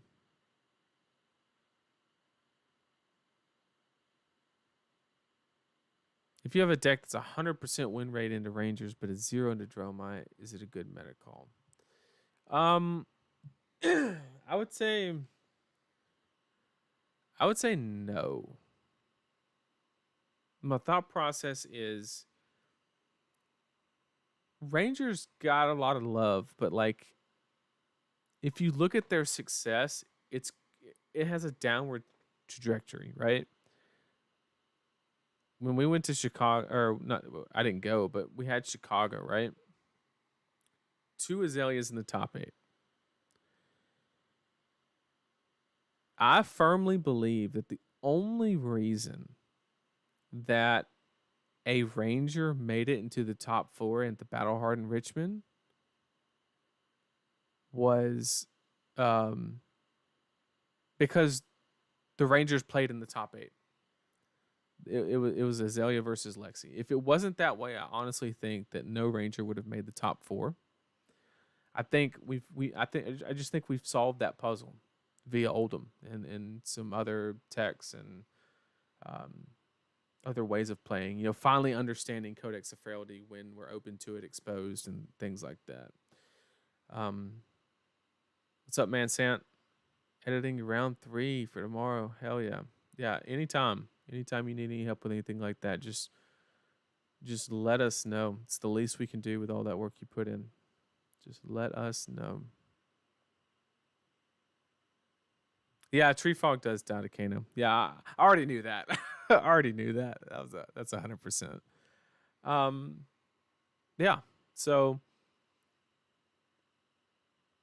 that's currently where I'm at for those 3. Yeah, I don't think that bringing a deck that's. I just wouldn't target Ranger. I just don't think you get as much EV. Matt only lost to Brody from Red and Ledger turn 0. He greeted out. Yeah. If Matt just didn't go Voltaire turn 0, he would have won the event. He was rolling Oldhams all day. Now, we did commentate the Matt and Pat game. And I can't spoil, because we gotta let Mansant do his thing. But there was one turn where Pat really trips up that really changed the whole match, and I think the match could have very well went a different way if he wouldn't have drawn a certain hand. But yeah, I think if you are going to target a Ranger, do target Lexi, not Azalea. I don't think there'll be that much at. I just can't find a reason to bring Azalea, if I'm being honest. You're better into the aggros, but the aggros won't be there. Like, I don't know too many people that are willing to bring the aggro in this meta. So, be very interesting. But once again, thanks everybody so much for joining. Best of luck to anybody, in case I don't see you guys on Monday. Best luck to anybody going to the Pro Tour. If you see me there, please say hi. I'd love to put names and faces, together. See who's watching the streams, That's my favorite part about it, is doing it to interact with the community, and easily the best part. Not even close. Tomorrow I'm recording a podcast interview with Push the Point. So if you're interested, please check that out. I'm not sure when it'll be posted. Probably we're going to talk about some Pro Tour stuff. So it'll probably be up this weekend if I had to guess, but I want to hold Hamish to something that he has planned otherwise, right? Good night, boss. But But yeah, I'll see everybody there that's there, and best of luck with everybody's last week and a half of testing. Don't sleep on draft. It's a very tough set, and there's a lot to learn. So if anybody's preparing, do not sleep on the draft portion. It's very important to learn a lot about that if you can. But all right, this is Nathan Crawford signing out. Everybody take care.